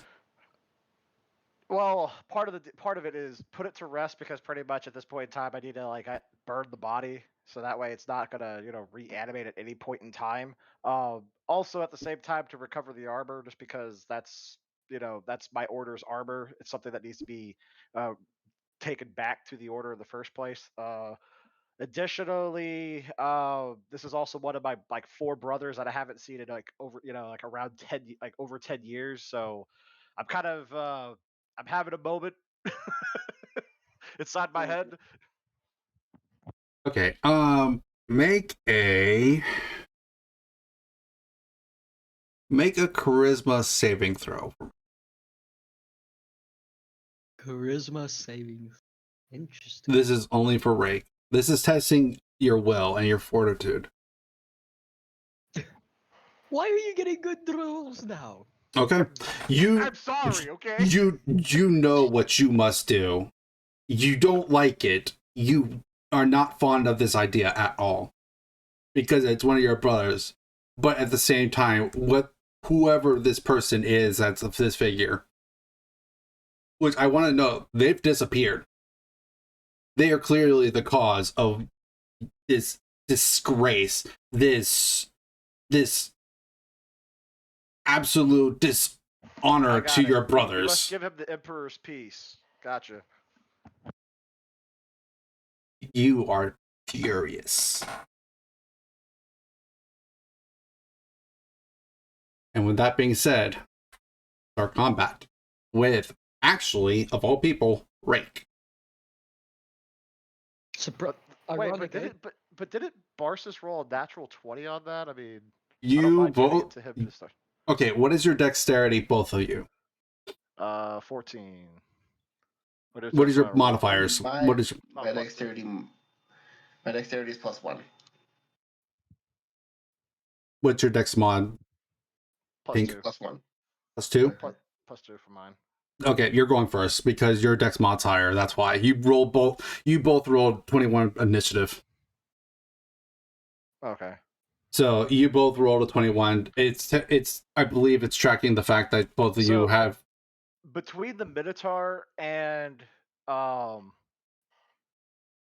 dead initiate brother that I have that's there. How far apart are they? They're both effectively like right at the shrine. The armor's a little bit more off to the west, but not by much. It's like maybe 10 feet away at best.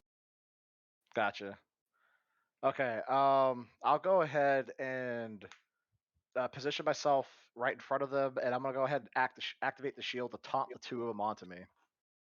Okay, and if I remember right, that is a wisdom saving throw if they wish to attack anyone else. Correct. Okay. All right, and if I remember right, that was a bonus action? Yes. So I still have an action I can still make. Okay. The one, which one did you move closer to? Did you move closer to the armor or the Minotaur? I was trying to position myself between the You I'm can trying to position myself to where like the two of them are facing me, like kind of like they'll both be flinching for facing the- you, but depending on where you're placing yourself, you will be either right in front of the armor or you'll be right in front of the Minotaur. You'll hit both either way with the taunt, but a little bit more in front of the Minotaur. in front of the Minotaur. Okay, that's what I wanted to make sure I understood. Okay, so do you wish to go ahead and smack this Minotaur? Yes. Okay, Please. go ahead and make an attack roll for me, please. Let's see here with my sword. Boink. 12. Just enough. I'm going to go ahead and make this, for the sake of speed, AC on this Minotaur is 12. All right. And then I'll go ahead and roll for damage. Do you have Divine Smite? I don't remember. I do, and I think I'm going to activate it. I will tell you right now, add another D8, it is undead.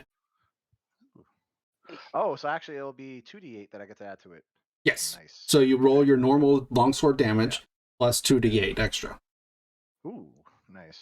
Okay, now add 2 more d8. Got a good bag thing. There it is. Doink. Nope. There we go. Make sure you mark off the spell slot for it. And I have to do that twice. I think that's right. Did I? I don't see the 2d8s. I don't see it either. Where's the Bottom right, there should be a dice thing, and then you click on that. I did though. It normally show up as a custom roll. There it is. There it is. There we go. Another 8 damage as well. Okay, so 8 plus, well, so that is 20. Let me check something. Okay, and yours is a sword. Okay.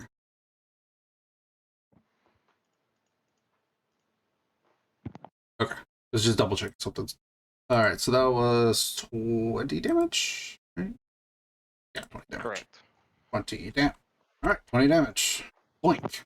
So you see Rake charging forward with the shield in hand, and a sword in another, and Rake plants this shield into the ground as the shield makes a loud clanging noise that draws the attention of both of the Minotaur and the animated armor.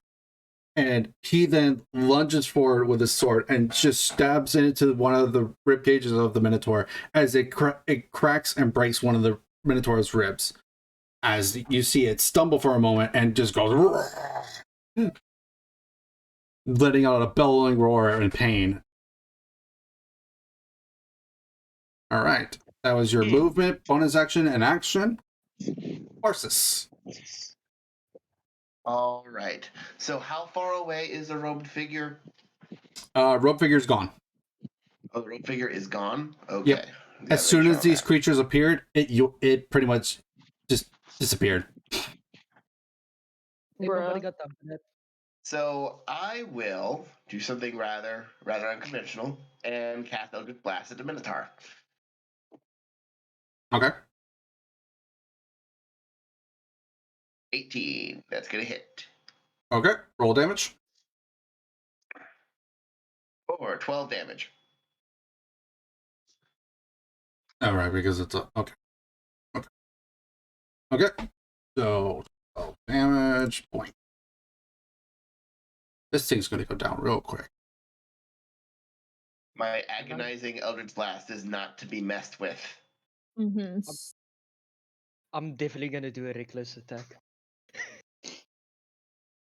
So as this Eldritch Blast lands on the Minotaur, it hits it in the same spot that Rake just hit it with the sword, and it further explodes its ribcage, and it just, you see this dust now just kind of swimming about in the water. Now you guys are still surrounded by the bubble, but the bubble seems to have condensed slightly, as you guys are still able to walk around in it without no problems, but the Minotaur in itself, it is in water. So when you see these pieces break off, especially when the Eldritch Blast hits, because I believe it's force damage. So these pieces of bone just turn to dust and just evaporate and are floating in the water. All right, Hebe. Okay. Okay, because I'm up against the wall. I'm pretty terrified right now because I see this big ass Minotaur and this. I don't know if I see the animated armor yet. I'm probably too focused on the You all will see the animated armor plus the Minotaur. Okay. I guess we're gonna use my last first level spell and do an ice knife on it. That went so well. Are you are you sure you want to do that? You already know what it's gonna happen. No, I won't do it. I won't do it. I'll do a witch bolt. I'll do a witch bolt. Okay. I was gonna say it's because you do know what it does, and let's add to the friendly fire counter again. Well, I thought it was gonna be like it would. The only reason I'm reminding, I'm only reminding because you did this recently, and this had hit your allies, so that's the only reason I'm reminding. Otherwise, I'm letting it go. I'm gonna do. We'll do witch bolt. Okay. Please hit. Yes. Okay. You have a +7 to hit? Yeah, bro. What the fuck? Okay, roll damage. Wait, who is this hitting? The Minotaur or the Minotaur? Okay. It was hitting either one, but I was just making sure. Fuck. Okay. Bruh. So you get you I want to say what happens probably is you throw out this witch bolt, and you kind of got distracted by the fact you were initially thinking about possibly doing an ice knife, but then you remember what happened to your friends when you threw out the ice knife last time, and you're distracted by it. So you still hit the Minotaur, but it just grazes it on its shoulder and just dents it, but doesn't do a lot of damage. Damn. But I will say that this Minotaur is looking kind of weakened right now. I was also say for my bonus action, I'm going to convert my sorcery points to get that spell slot back. Okay. So 2 sorcery points to go level 1. Okay. Yep. Alrighty. Minotaur's turn. At the beginning of this Minotaur's turn, something weird happens. You see, actually, there it is. Dice. Mr. Minotaur man, please don't kill me. You see the west vent start to bubble.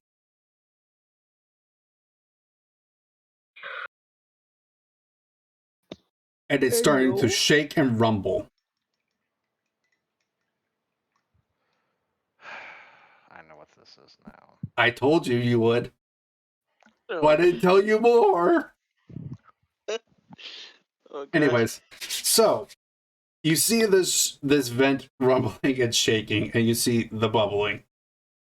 But I also want to note that your character doesn't know what this is. So you may know, but your character won't. Because they didn't do this fight. So with that being said, this is the beginning of the Minotaur's turn. So now the Minotaur... Horses just did how much damage again? Oh, yeah, it would probably be focused on. Well, how smart is this thing? It is not very smart. Okay, so it's looking straight at you, Rake, and it's going to take a swing at you. And you're right in front of it, so it's not going to be able to do anything like move. Yeah, so it's not going to move. It's just literally going to just swing at you. So what is it going to do? It's going to swing its great axe at you for a 17. Miss. Okay. So what ends up happening is that the Minotaur swings its great axe at you with both hands, and you bring up your shield just in time to parry, to knock the blow off to the side as it swings and it throws it slightly off balance. All right. Artorias. Whose turn is it after Artorias? It is Rock's turn next. So Rock, then the animated armor. Then me. Yay. And then Alright. Kriv. Yep. So, how close are we to killing either the Minotaur? And I know no one has done damage to the cloaked figure. The cloak figure is gone. So just everyone listen up right quick, just because I've this is technically the third time I've said it now. The road figure disappeared. You all would know this. You would all have seen this. I met the armored guy. Sorry. The armored guy? Okay, the armored guy is Yeah. off to the west a little bit, not too far off from this rubbling vent that you see. Hmm. Interesting. I want to say that the vent is about 15 feet away from the armor. Right? Hmm. Oh, I guess I'll go for the armored guy then, since no one has really attacked him yet. Okay. So you move over to the armor. Mm-hmm. Okay. What do you do? And I shall attack with my greatsword. Okay. Go ahead and make an attack roll for me, please. Right?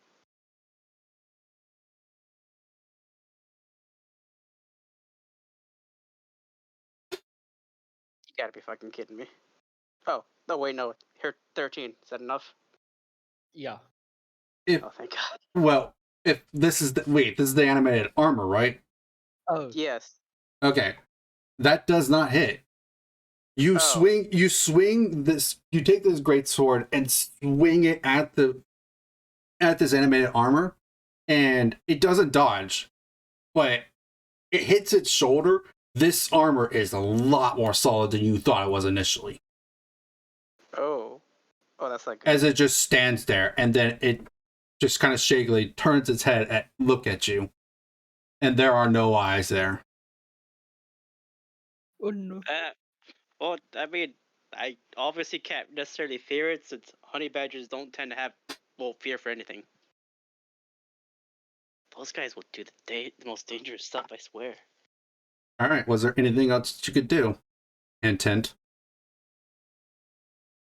If I remember correct, wait. Because I know we talked about this. Yeah. Can't I split my weapon into another weapon again? I believe. So were you? Head, I believe. So would that work? So you want to change your weapon? Is that correct? Mm-hmm. Okay. So you guys see this great sword, and then Apex puts both hands in the same spot, but not really wrapping around the entire shaft, as he pulls the weapon apart into a long sword and a short sword, both in one hand. Now, if I remember right, I considered this a bonus action, but what happens is when you do this switch, something happens. Please remind us, and also tell anyone here, what that happens when you switch weapons with this sword of yours. It was in the description, right? It should be. I remember we talked about it. I'm not sure if I wrote down. Hold up. I'll probably have to look through old conversations unless you remember for me. In which case, that'd be greatly appreciated. Sorry. So, for this, it is going to be, when you do a bonus action to swap your weapons, it's going to be D4 force damage to something within 10 feet of you. He has a magic item. There's reasons for it. Alright. I mean, technically, so does Rake. His shield's a magic item. So, go ahead and roll a D4 damage for me, and which are you targeting? Both of them are in range. Mm.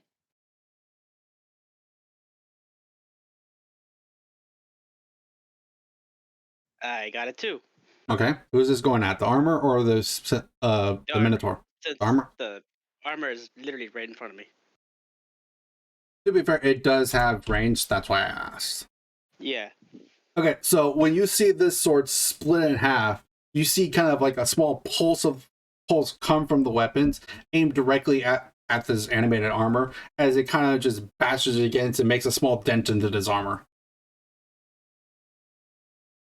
All right, and that would be your turn. Rock.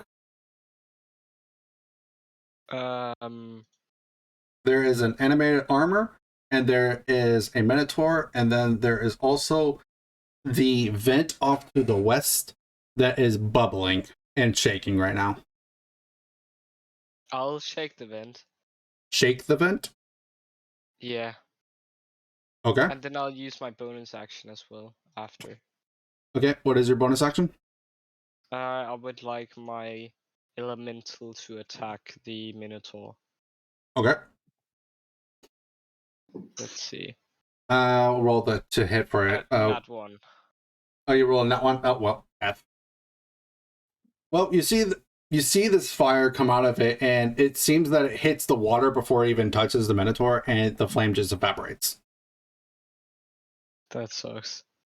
Okay, so you're rocking this vent, correct? Mm-hmm. Okay. Do you look into the vent, or do you what? Or you're just kind of off to the side? Repeat that. Sorry, I didn't hear. I'll look into it. I'm probably gonna get like blinded by 10 different kinds of acid, but like make a perception check with disadvantage because it's dark in this thing. 13. That's gonna be 13, yeah. 13. How dark is it? Okay. You see climbing up these vents. You see a zombie climbing up this vent. That it's what's causing it to shake is that it's grabbing at the sides, but the sides it's grabbing at are not extremely stable. So it's shaking the vent above it and causing the bubbles to rise up. As you see this vent shaking. Make a roll intelligence, just straight intelligence with your intelligence modifier for me, please. 6. What is your modifier? 0. I put all my points into wisdom. Okay. You think you can think something is important with this vent to prevent this zombie, but you don't know how.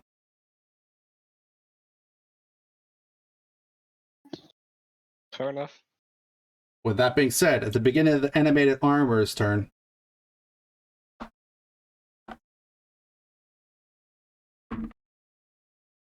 the zombie appears from this vent as it pops out of the vent. That's not very comforting. I rolled a 1 on the d4 of how many zombies came up. Well, that's a bit more comforting. That's a lot more comforting. So you have one zombie that's in there, and I'm going to put him last at the initiative. Anyways, so animated armor. The armor is going to... Apex just attacked it. With a little bit of damage, not much. How smart is animated armors? Not very.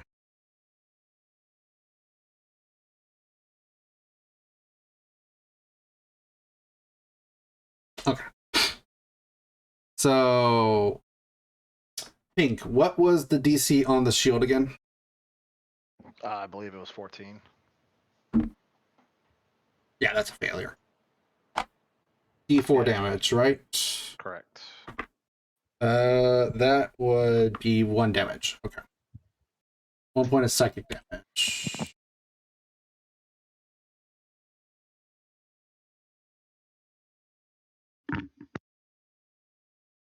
Oh, wait.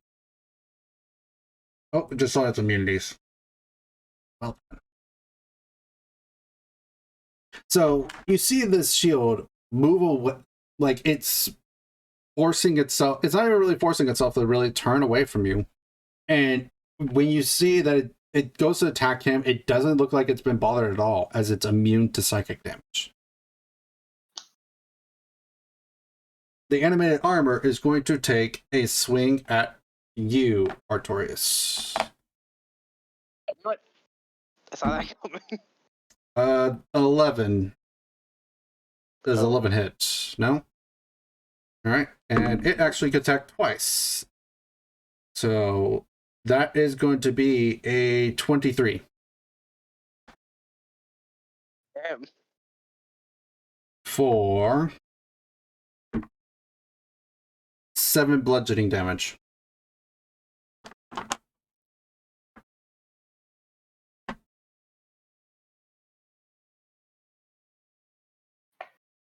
Break. Make a perception check for me, Rake.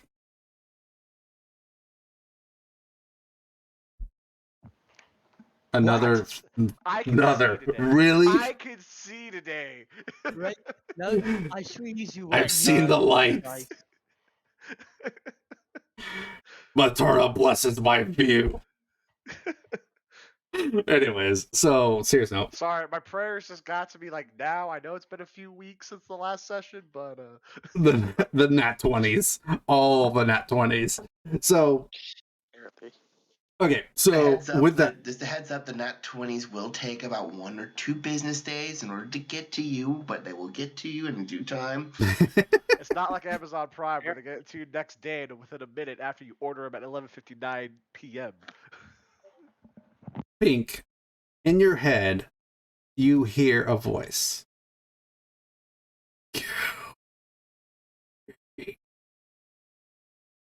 And you could tell that it's coming from the animated armor.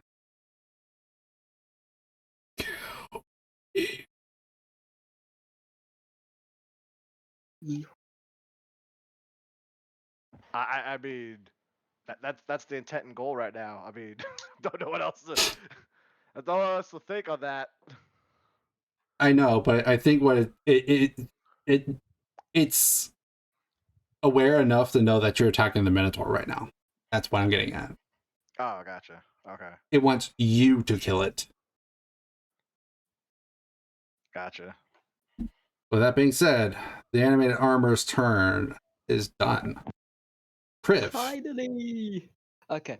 Bonus action. I'm gonna go into rage mode. Okay. Then, on the Minotaur, I'm going to do a reckless attack with my great axe.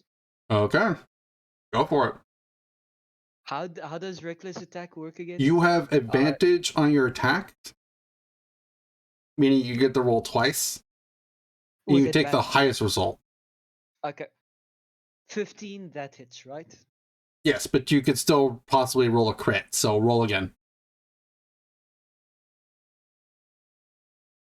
Is that a crit? No. 20 is a crit for you guys. Unless you have something that says specifically that a 19 is a crit, yeah, 20 is a nat 20 is a crit. Okay. Not an unnatural 20, but a natural 20 is. Oh, okay. And with rage mode, that's also another +3, if I remember. To hit or to damage? To damage. Read on rage. See what it says. You gain advantage on strength checks, saving throws, +2 melee damage with strength weapons, resistance to bludgeoning, piercing, slashing damage. You can't cast or concentrate any spells while raging. Yep. Okay, so you're going to gain +2 damage to this roll. So go ahead and roll damage for me, please. And this is at the Minotaur, right? Yes. 10. So that's 12. +2, 12, yeah. Okay, 12. 12 damage. You see this Minotaur fall to one knee as it's looking ready to getting close to crumbling, but it's still capable of fighting. All right, so you did your bonus action, you moved, you attacked. All right. Now, beginning of the round. Let's check if something happens. Oh no. The vent on the east side starts shaking and bubbling. Okay.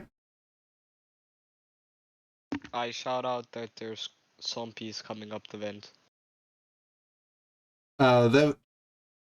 So you all would know that you would hear the bubbling. So yeah, you would probably be able to tell that the vent's bubbling again. Actually, technically, at the end of the round, technically, because I did say the zombie was last. Rock, you're going to take an attack. A 20 to hit. That hits. Okay. You are going to take 3 damage. All right.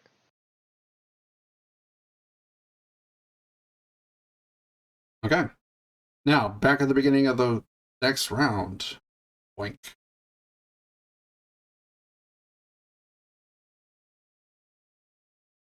Oh, that's... Whoops. I didn't realize I could do that. Okay, anyways. Rake, your turn. All right. Because I heard the voices in my head again. That ain't crazy. I'm gonna go ahead and swing at thy brother. Also, seeing that the Minotaur is almost pretty much practically dead, I'll let somebody else kill secure that for right now. So, I want to say that the armor is 10 feet away from the Minotaur. So, move right there. You would have to move out of its range of threat for the Minotaur to get to the armor. Meaning it will get an opportunity, attack of opportunity. Are you fine with this? I'm fine with that. Okay. It's going to use its reaction to attack you. That is going to be a 15. So that does not hit. Nope. Okay, so you move over to your brother. And you are going to attack him, I assume? Yes. Okay. I'm also gonna activate my. Well, no, I'm gonna see if I hit him first.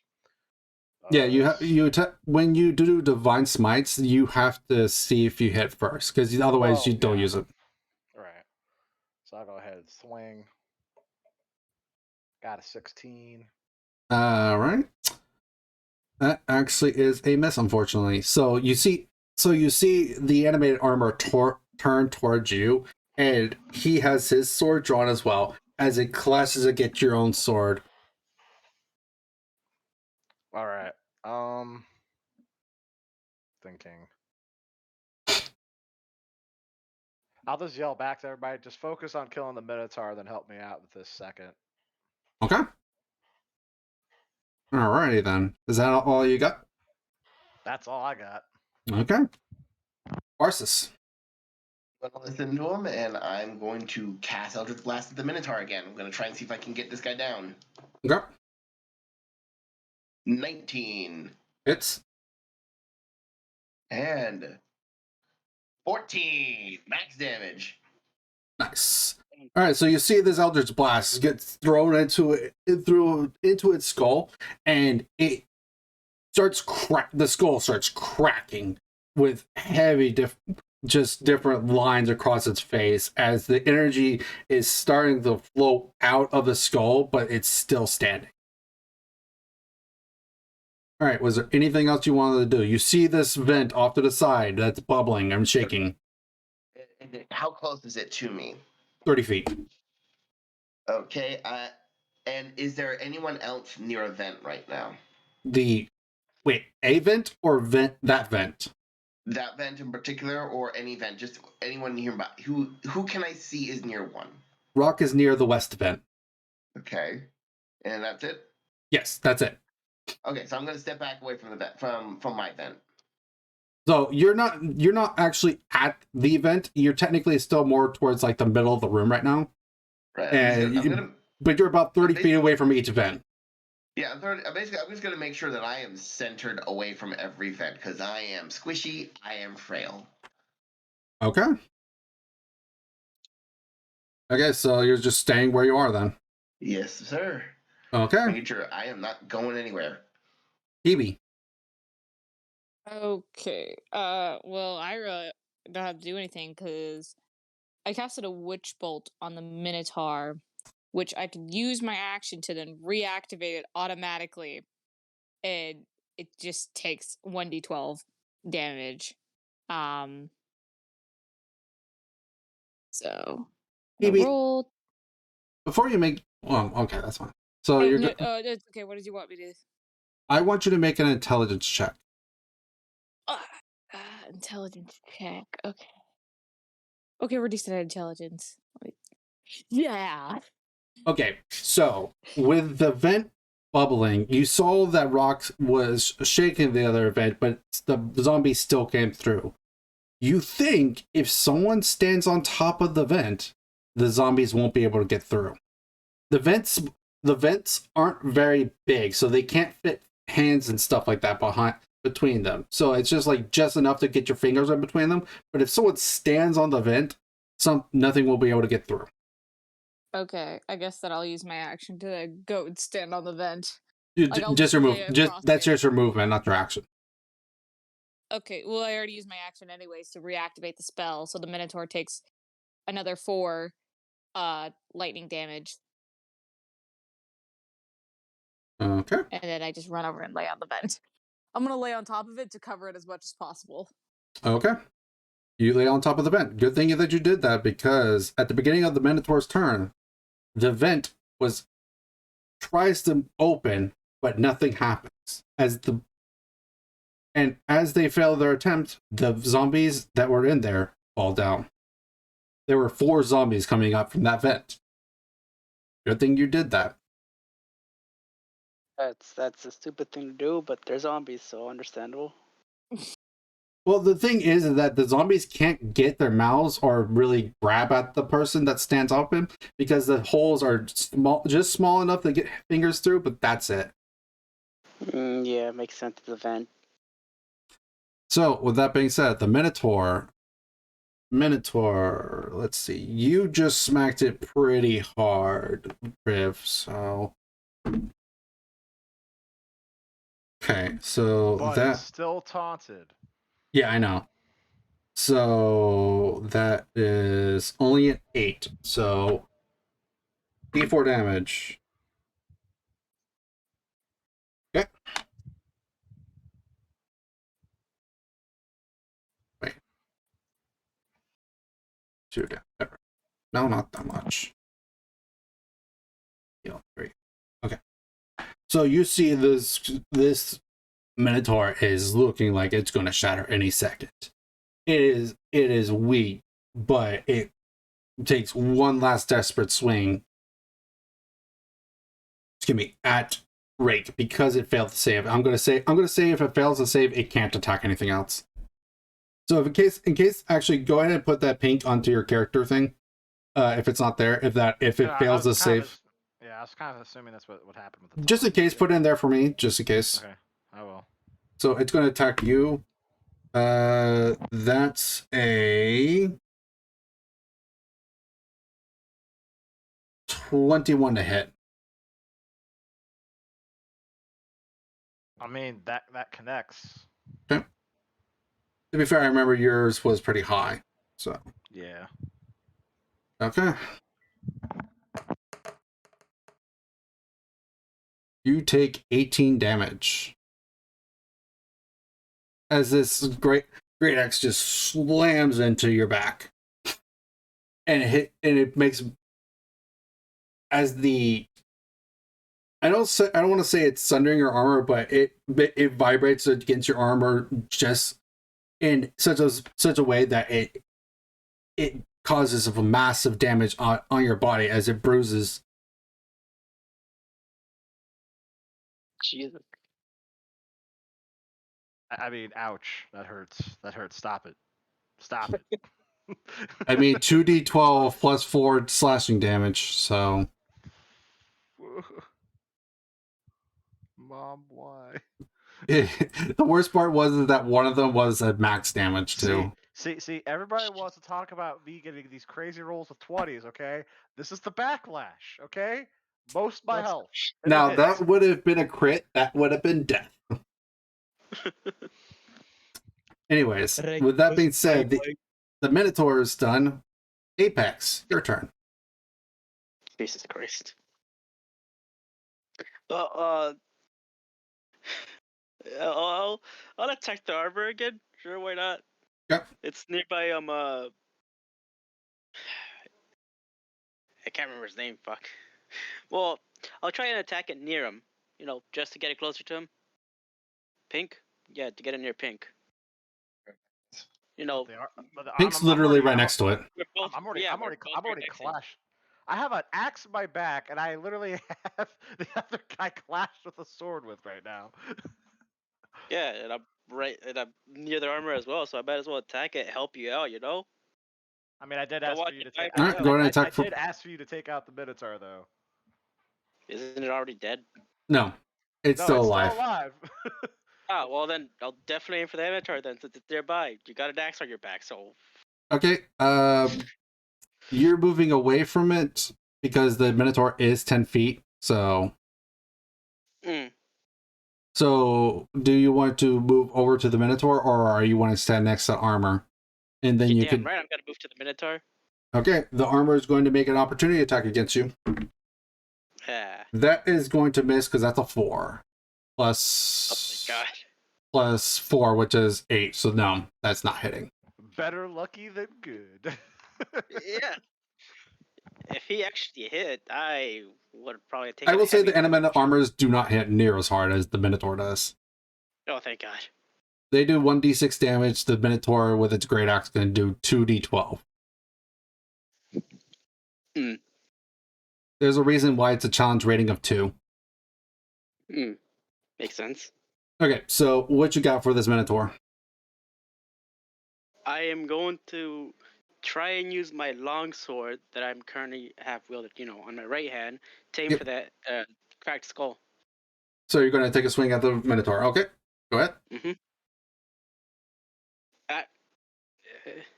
Roll to hit. I am doing that. Okay, you hit. 18. I'm going to say this thing is just dead. You can roll damage if you want to, but it's dead. Figured. Rolling for damage at this point doesn't matter. It's already dead anyways. I mean, you could just for the hell of it. Yeah, sure, why not? Screw it. Imagine if he rolls just enough to let it not die. It's literally impossible. You cannot just... Yeah. It's at 1 health. It does... At 1 health, floors all my health. Okay. Yeah. So so you see this Minotaur just fall to the ground and crumbles apart as the energy in the skull just evaporates from its eyes, and this Minotaur skeleton is no more. All right, bonus action, or you could deck. Well, there's 2 bonus actions you can do technically. No, yeah, because wait, there's 2. Well, 1, you can move back over towards the armor and then bonus action with the sword attack, because I believe you have 2-handed fighting or whatever it's called. And or you could swap your weapons and then do more force damage, depending on what you do. I'll go right back towards the armored and attack it with my bonus action. Okay, with the sword this time. So roll the hit with the short sword.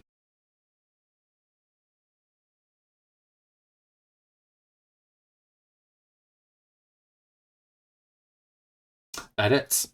24. Yep, that hits. Nice. Roll damage.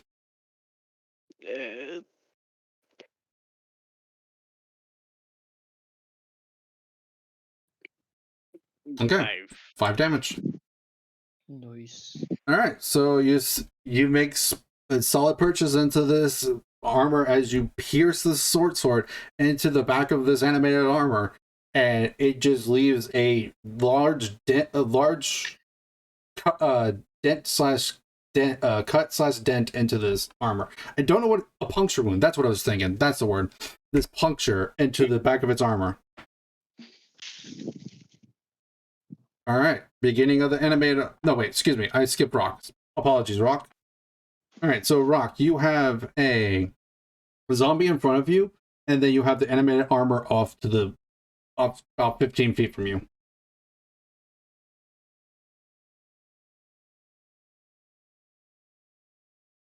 Rock. Good. Rock. Rocky Balboa. Yeah. Your turn. All right. Let's see. I will cast Produce Flame on the zombie. Does a 9 hit? Yes. All right. 4 damage. Okay. I'm just gonna give you numbers. It's down to, I believe it was 2 health, so that would put it down to 18. I will then use my Wildfire Spirit to attack as well. Okay. Make it a attack roll. Does a 16 hits, I guess. Yes, it has an AC of 8. And I deal 3 damage. Okay. 15. That's my turn. Okay. The animated armor's turn. At the beginning of its turn, none of the vents activate. Yes. So, with that being said, the animated armor is going to swing at... You did just damage at Apex, so it's going to swing at you. Yeah, I figured. So, even if it does... Well, actually, because it technically could fail... Okay, it does not attack you because it cannot... Even though it doesn't take the damage, it's still focused on Rake because it failed the saving throw. Okay. So, doink. See, so Rake, that is a 13, and that is a 6 to hit. So you just see essentially both of those miss. So you just see Rake's sword cross and just clang against each other as they parry each other's blows with just sheer intense ferocity. Kriv. Yes. Okay, so I'm going to do a reckless attack on the armor. Okay. So you move over to the armor and do a reckless attack. Do remember there is a zombie in here as well. I'm gonna use that one for my reckless attack. Yeah, well, obviously. Okay, so I never want to hear you talk about me getting too many. Okay, so what is the damage? What is the weapon damage of your weapon? So it's a great text. So it's 2d12 plus 3 and then plus 2 from my rage. Is it 2d12 or 1d12 base damage? It's a critical hit, so it's 2d12. We're doing crits differently on this campaign. We're doing so. What is the base damage normally when it does damage? 1d12, right? Yeah, 1d12. So I just had to roll something else so the crit goes off.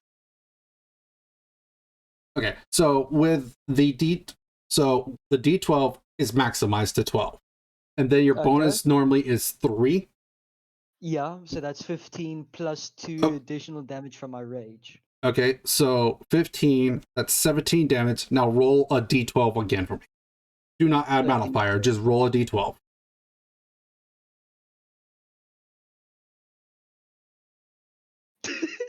Yes. Oh, that was so close. So 15 plus 10, that is 25 damage to this animated armor. 27. Nope, I already added the 2. Because the initial... Oh, wait. No. You're right. I didn't add the 2. Because it was 12 plus 3, which is 15, plus 2, which makes that 17. That actually is 27 damage all in one hit. Yes. You see Kriv just go barreling forward towards his armor as he kind of just shoves the armor into the wall and then takes his great axe and just cleaves this thing's head clean off as it rolls onto the ground. And it falls as the animated armor falls to the ground. Damn. Well, you have the perception, I have the damage. I'm going to go ahead and say that this zombie is going to attack Rock, but yeah, that's miss. And I'm not even going to make you guys do any rolling. You guys are going to absolutely obliterate this zombie. As you notice,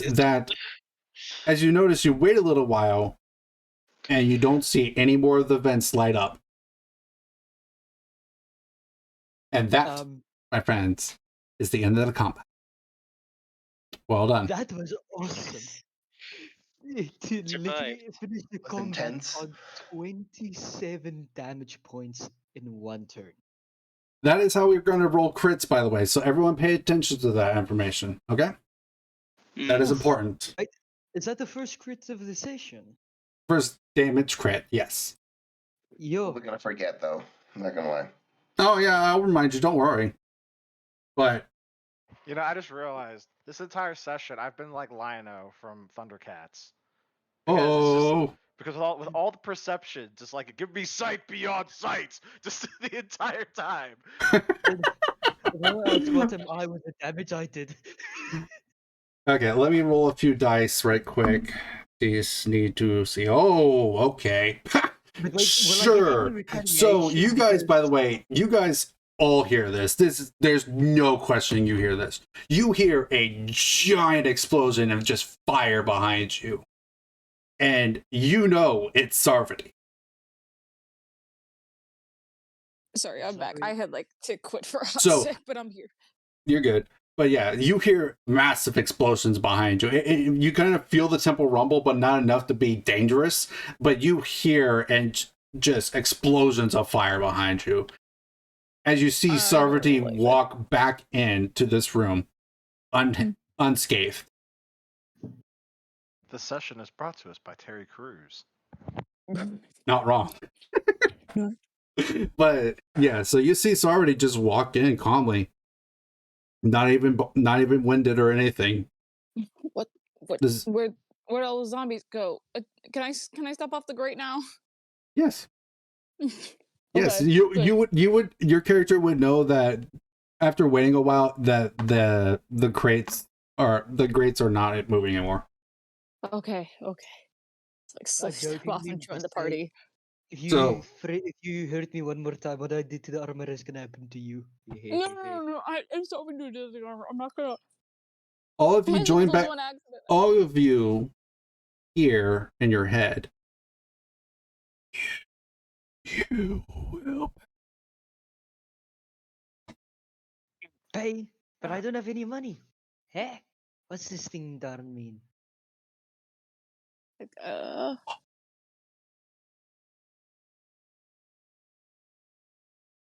Definitely sounds like a creepy guy trying to get us.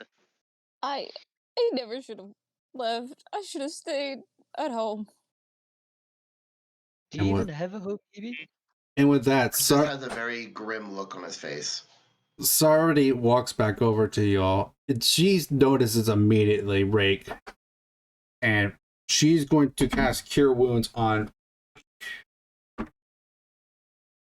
So can I reject the Cure Wounds right now as I'm? She's not gonna let you. As I'm trying to bury this brother of mine. She'll let you bury the brother, but she's gonna cast Cure Wounds on you as you do. Let's see. That was. Wait, you're burying your brother? You didn't hear about that? 11. I mean, a little bit, but. Wait, wouldn't Rake be mad because I killed him instead of he did? 22. Okay, Rake, you get back 22 health because she cast a Cure Wounds on you twice.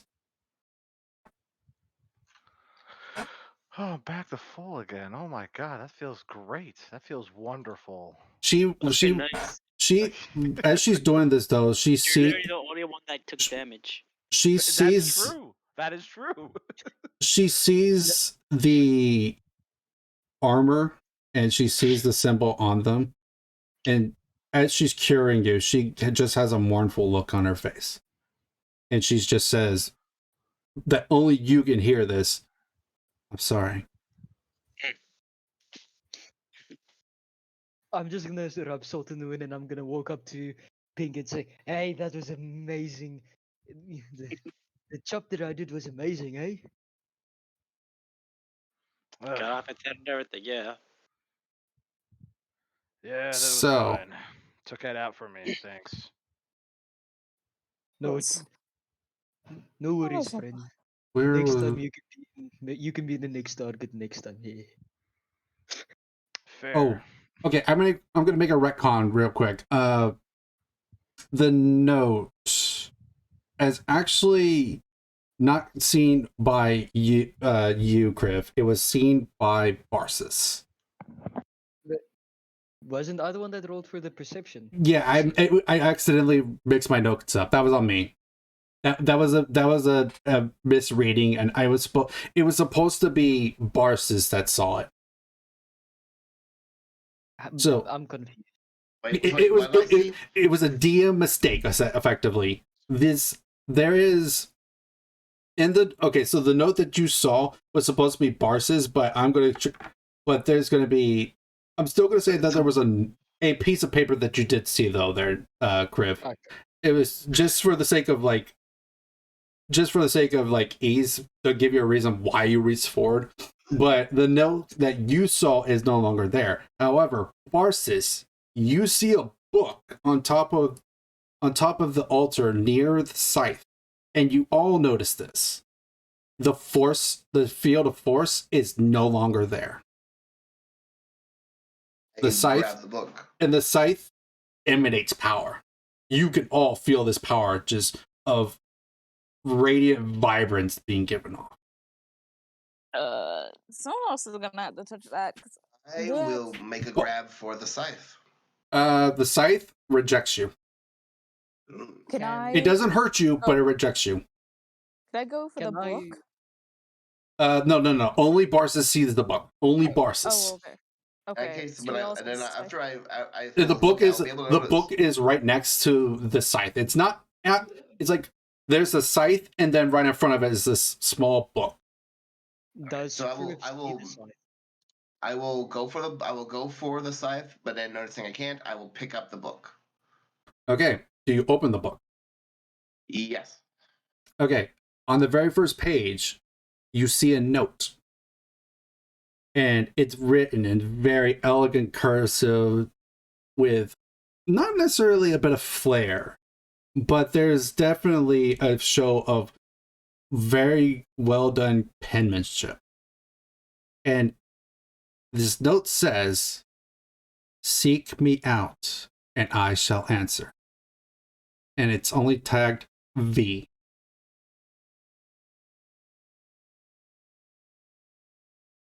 As just so we're making sure we all know what I said, V as in Victor. So it's the letter V. And that's all you see on this note. Mind if I ask something? Mm-hmm. Does Kriv see the scythe? Yes, everyone sees the scythe. The scythe is known by everyone. Can I go pick it up or try to pick it up? So you've seen people trying to pick it up and they were rejected immediately. They weren't hurt. They couldn't grab it. It was like the field of force came back up just temporarily to prevent them from grabbing it. As you go to grab it, Kriv, you touch the handle. And you you can pick up this scythe. Ooh, shiny. What? Oh, Kriv, my- as Be everyone else very is careful speaking, everyone else is speaking or gasping at the fact that you picked it up, you hear a voice. And you also hear, "Seek me out." Sorry, you're breaking up.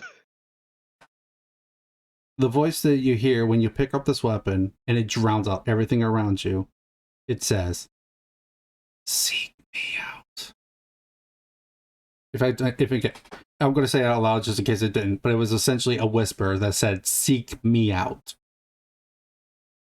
Does is there any indication around me where I can go, where it will lead to what the scythe tells You me to don't go? see any indication or line that would pull you, but what you do feel is you feel a gentle wind at your back and two hands, one on each of your shoulders. Not firm, not, with any malice, but a tenderness to them. As she just, as there, you could definitely, you say, and I say she because you could definitely tell these are smaller hands like a female's hand. Can I do a history check? A history check? Okay, sure. Where's history? I don't know. You tell me. Survival, stealth, sleight of hand, History's religion, everywhere. perception, nature, medicine. Can I? Okay, I don't. Oh, there's history. Oh, 20. There's stories that were passed down among gladiators because a common theme with gladiators comes with death.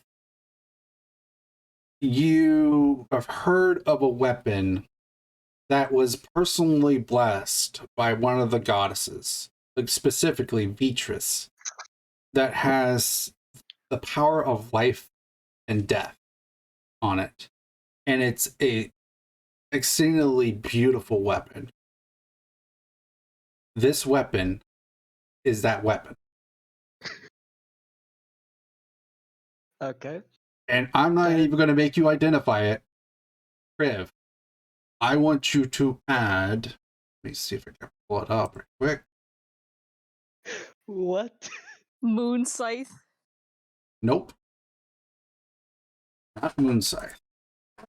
Let me pull it up to make sure I got it correct. Just to make sure. So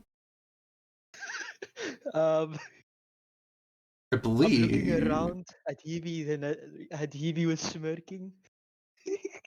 I'm not smirking, bro. I'm freaking out, man. I'm in a cold, dark temple surrounded by bones, and there's a magic item in the middle here, and I'm not having fun.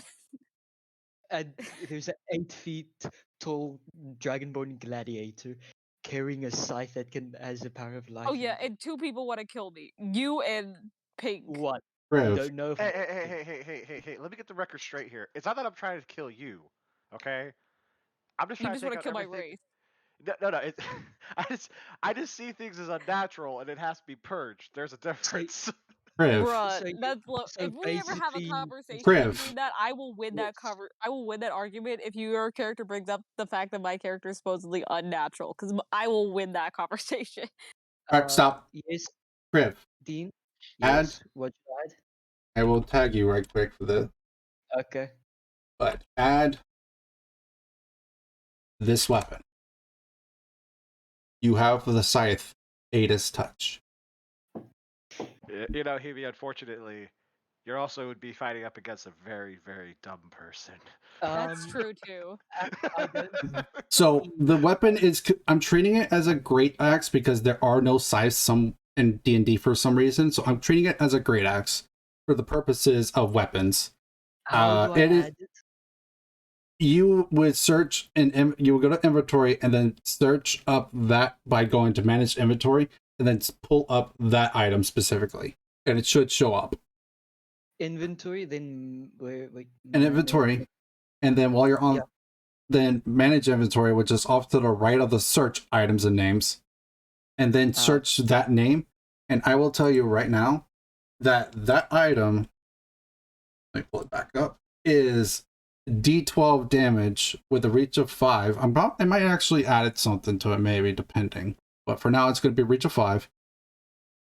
That does slashing damage, but it does D4 radiant damage and D4 necrotic damage as well.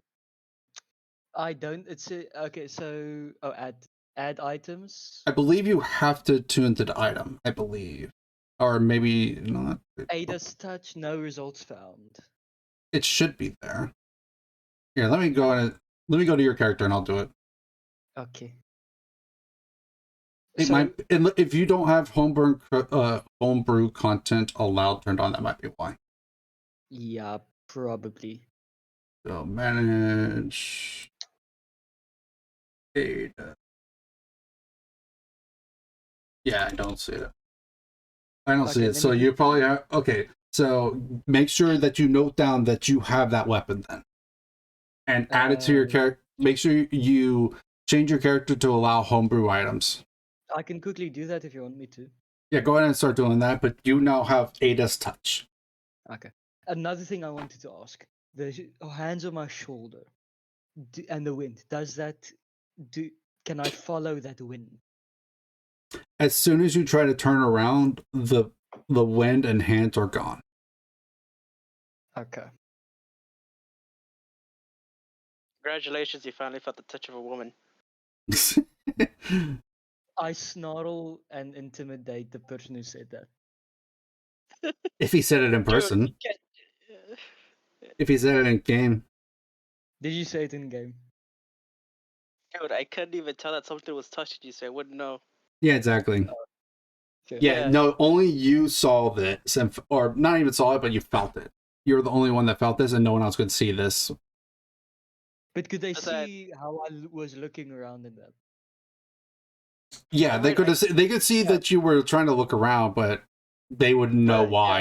yeah.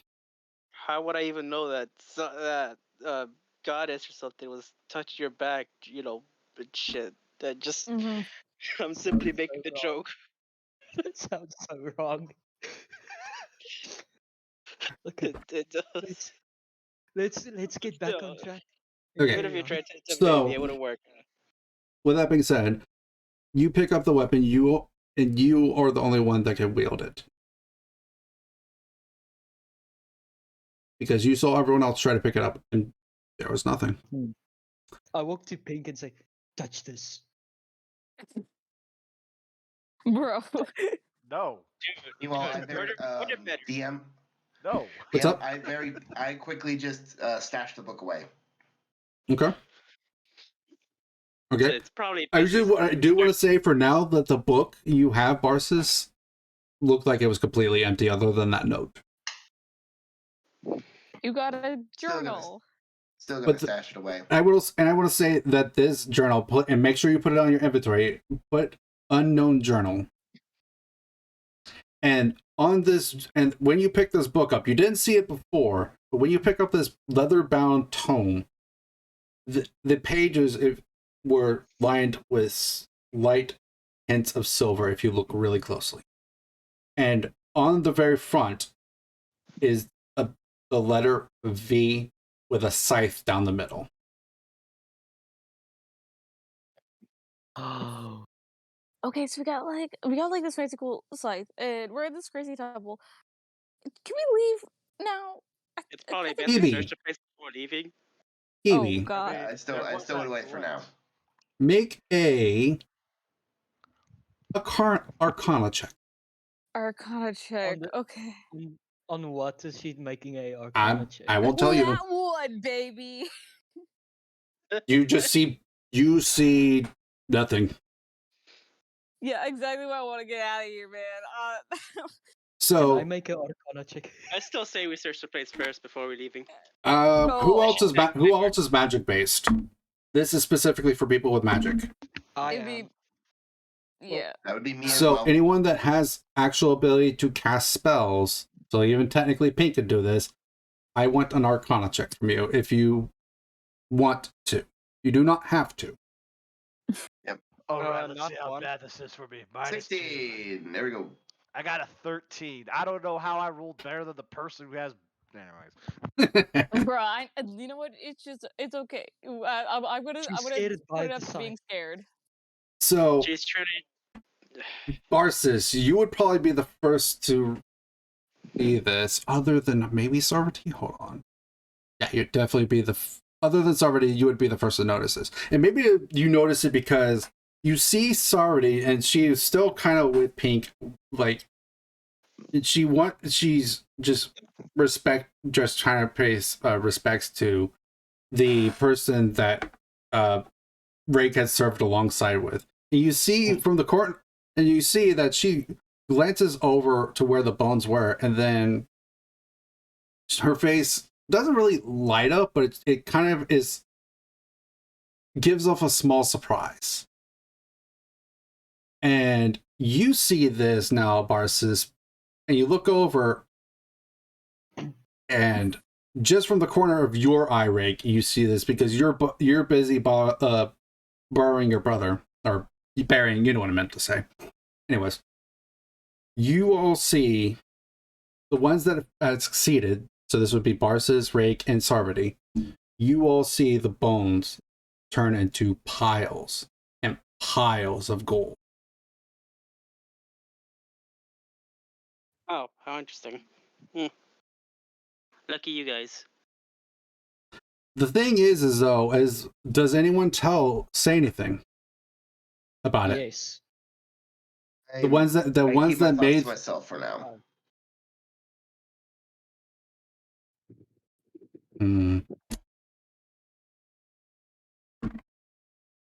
That's cocked. What is your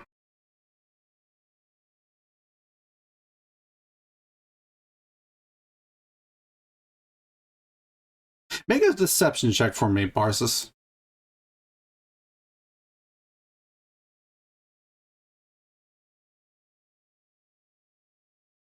$15. Okay. Your face gives off a small little hint that you are trying to keep this to yourself.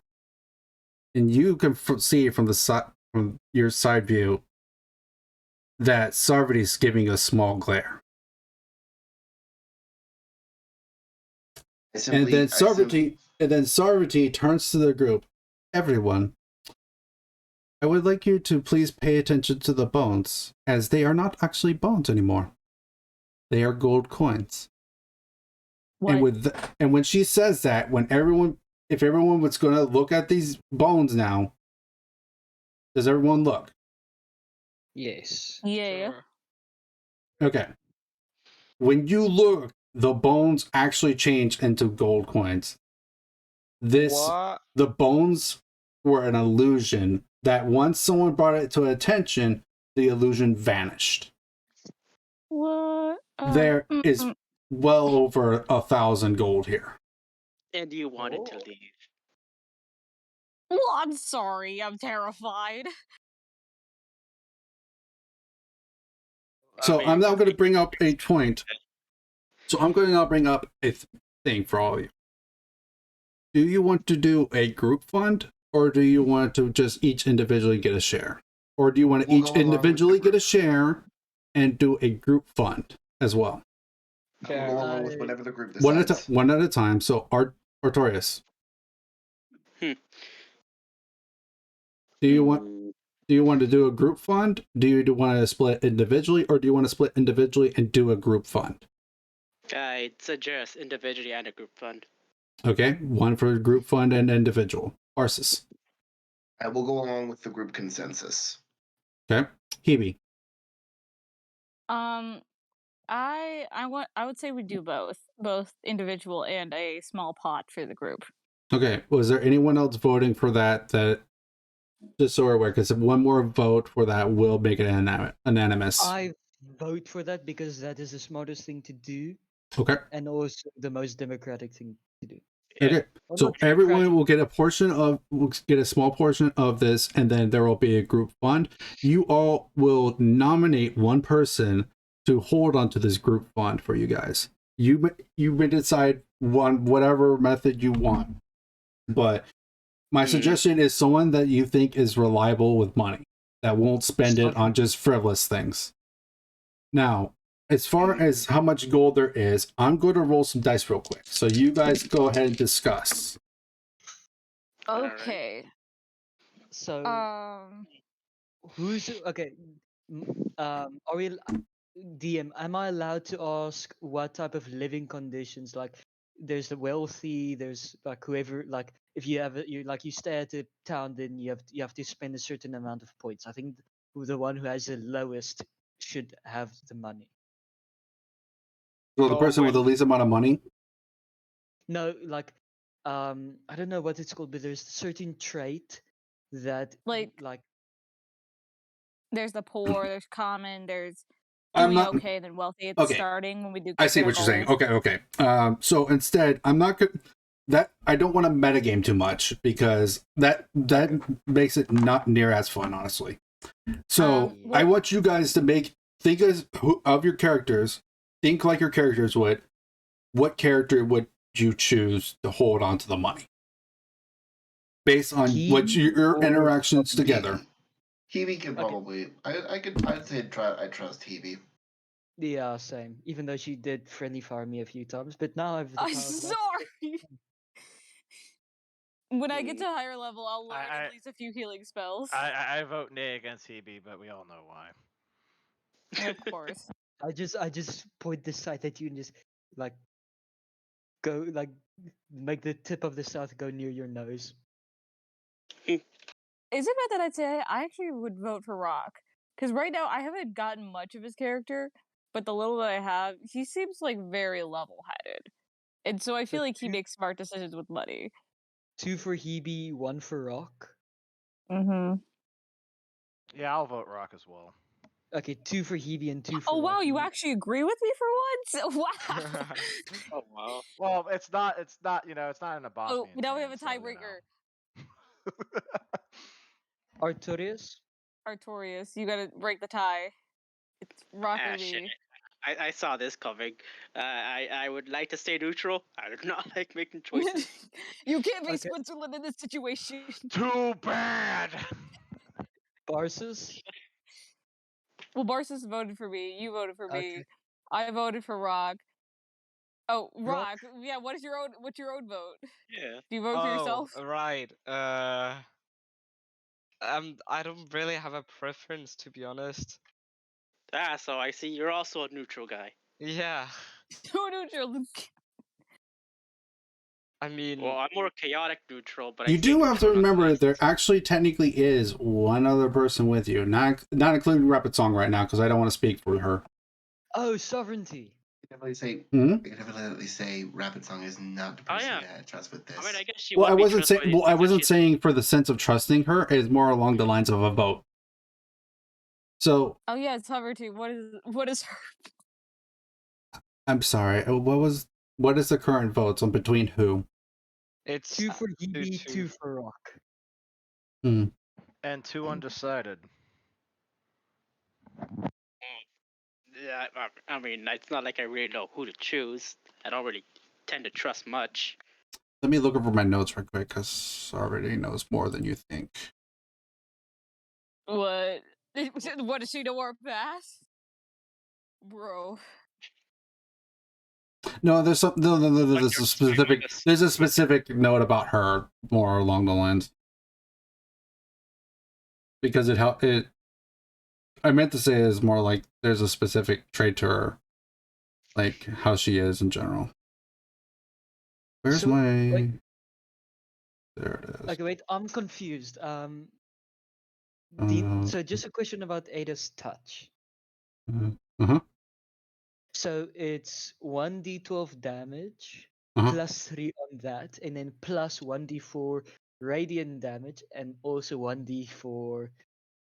It's treated rock like it's treated like your normal great axe, but it has 1d4 necrotic and 1d4 radiant damage attached to it as well.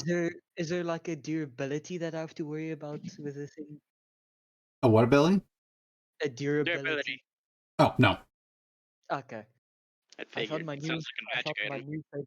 I found my new favorite weapon.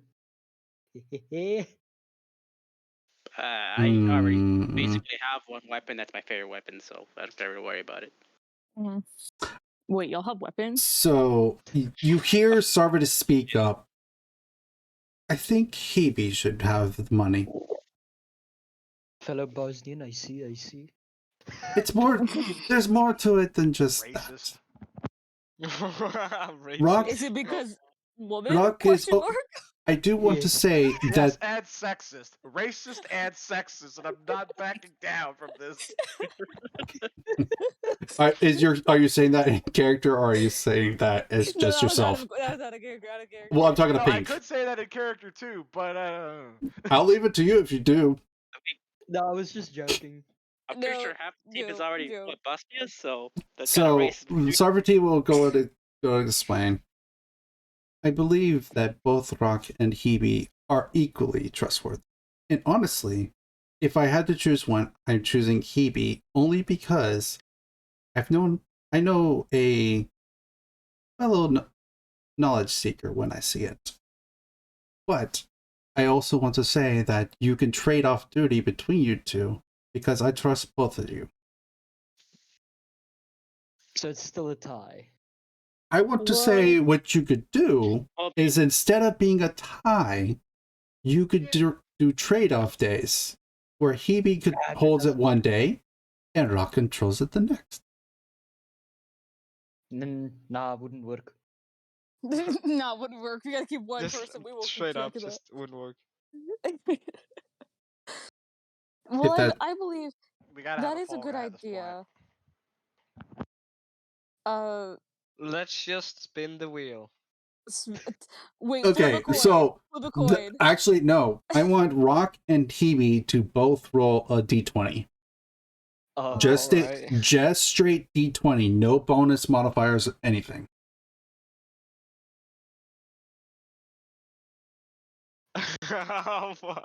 One point. That's so perfect. Hebe is the one that is going to hold the.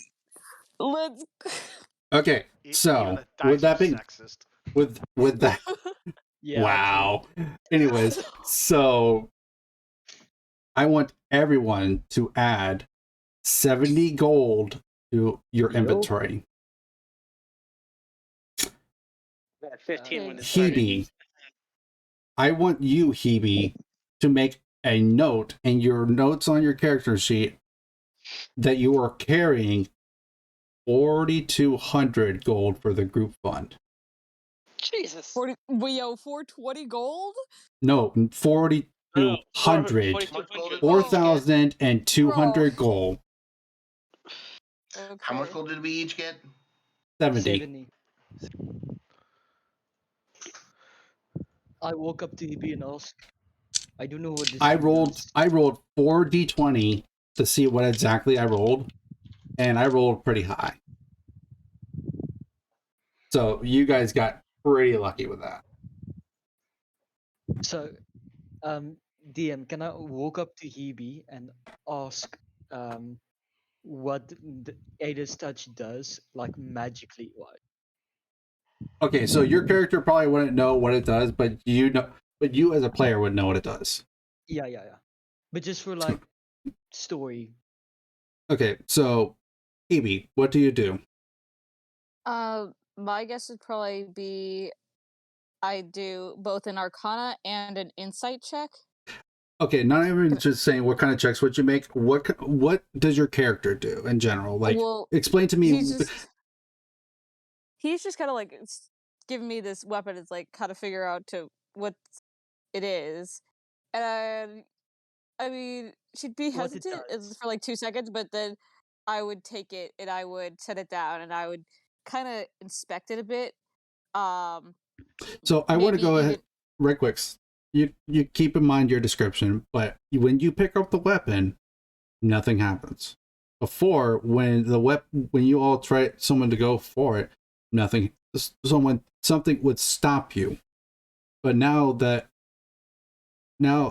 Kriv has it in his hands and you pick up the weapon, nothing special happens.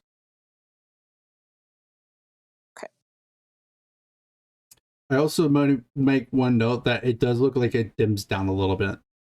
Like the runes that are on the thing are not lit up as much. They're still there, but they're not lit up. Like they're carved in and not lit up. Yeah. Mm-hmm. Okay. I'd also say I may also like take my journal and take like a quill and like do like the scratch thing where you lay it over and you scratch it into your journal just to like have it and like just in case if I don't know, I may do some more research on it. Okay. What kind of rune? What are the runes on it? How does it look like? Just magical runes that look like they would enhance the power of it. They are not in any specific language, if that's what you're asking. Okay. Yeah. Yeah, that'd probably be it. And then I guess would I probably know what this thing does? You notice that when Kriv was holding it, it was lit up, but when you removed it from his hands, it was no longer lit up. And then when you place it on the ground to look at it, it's still not lit up. But you did know that it was lit up in Kriv's hands. Okay. So at this point, go ahead and make an Arcana check for me. Please roll Okay. high. Please roll high. Okay, that's okay. That's good. Ooh. You are smart enough to realize that this is something with a bit of experimenting. You see that Kriv, when he touches it, even just puts a small finger on, like the blade, the hilt, anywhere, the scythe lights up and it hums with power. But when Kriv is no longer touching it, it dies down and becomes just a regular weapon. So you know that only Kriv can hold this or wield this weapon in the sense of to get the most out of it, only Kriv can use it. But you could tell that this weapon was imbued with necrotic and radiant, meaning the power of life and the power of death. So, I guess she also looks at it and turns to Kriv. It's like, so what I could find from this, my own special little knowledge thing, is that this can only be used by you. I guess you were somehow worthy enough for this goddess, and now she's blessed you with your weapon. You are the only one that can use this to gain the powers that are within it. I were to use it, or anyone. I'm not. It's Congratulations, you're the champion of a goddess. yeah. So if I were to use it, or someone else were to use it, they would probably not be able to get the special powers that are within this thing. I'd also say within this thing lies both death energy and life energy, specifically magic, I could say. From these runes, I'd also like point them out and like explain them, like, you see here, so this rune means this rune means that, and yeah, you got something pretty powerful, and congratulations. I'm now even more terrified of you. I wonder what would happen if I just put the tip on something living. Would it You would not become bring it to dead? life. You cannot revive anything with it. You can only really it's more of like holier magic that supposedly might have brought back life a long time ago, but now it's mostly just used to do enhance damage. Maybe it's more effective I will against say, undead Kibi, I will say one thing. With the 17, this is only because you rolled relatively decent. You think that this weapon is in a weakened state. Oh, it's a vestige. Yo, this thing's a vestige. So wait, does it mean it can become stronger? This thing I'll can let grow. the campaign will decide that depending on your actions. Oh yes. Interesting.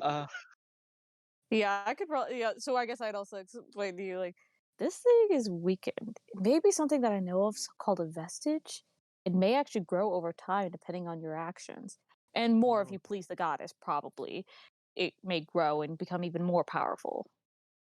You definitely do know that because of the power of life take and her on death. dates. Make Thanos mad. Don't cause a calamity by Infinity Stones. But you do know for a fact, though, because it has the power of life and death, this is definitely a weapon of Beatrice.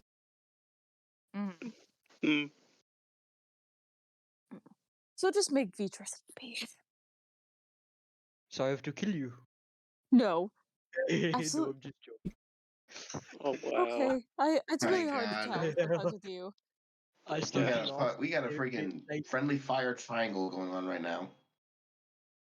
I laugh hysterically as I place my hand on Kibi's back. Ah! So What's so wrong? me? No, But like not did slap it your like place.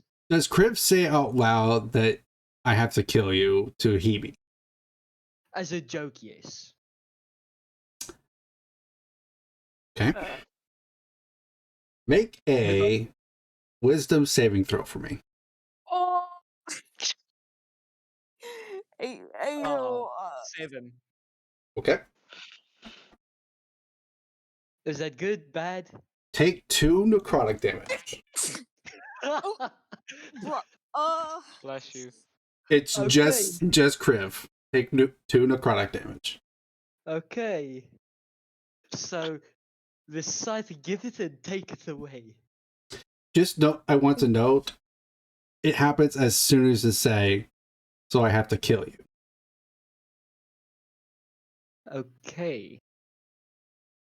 Jesus. You think that, and honestly, I will say this, Kriv, you think that that was held back.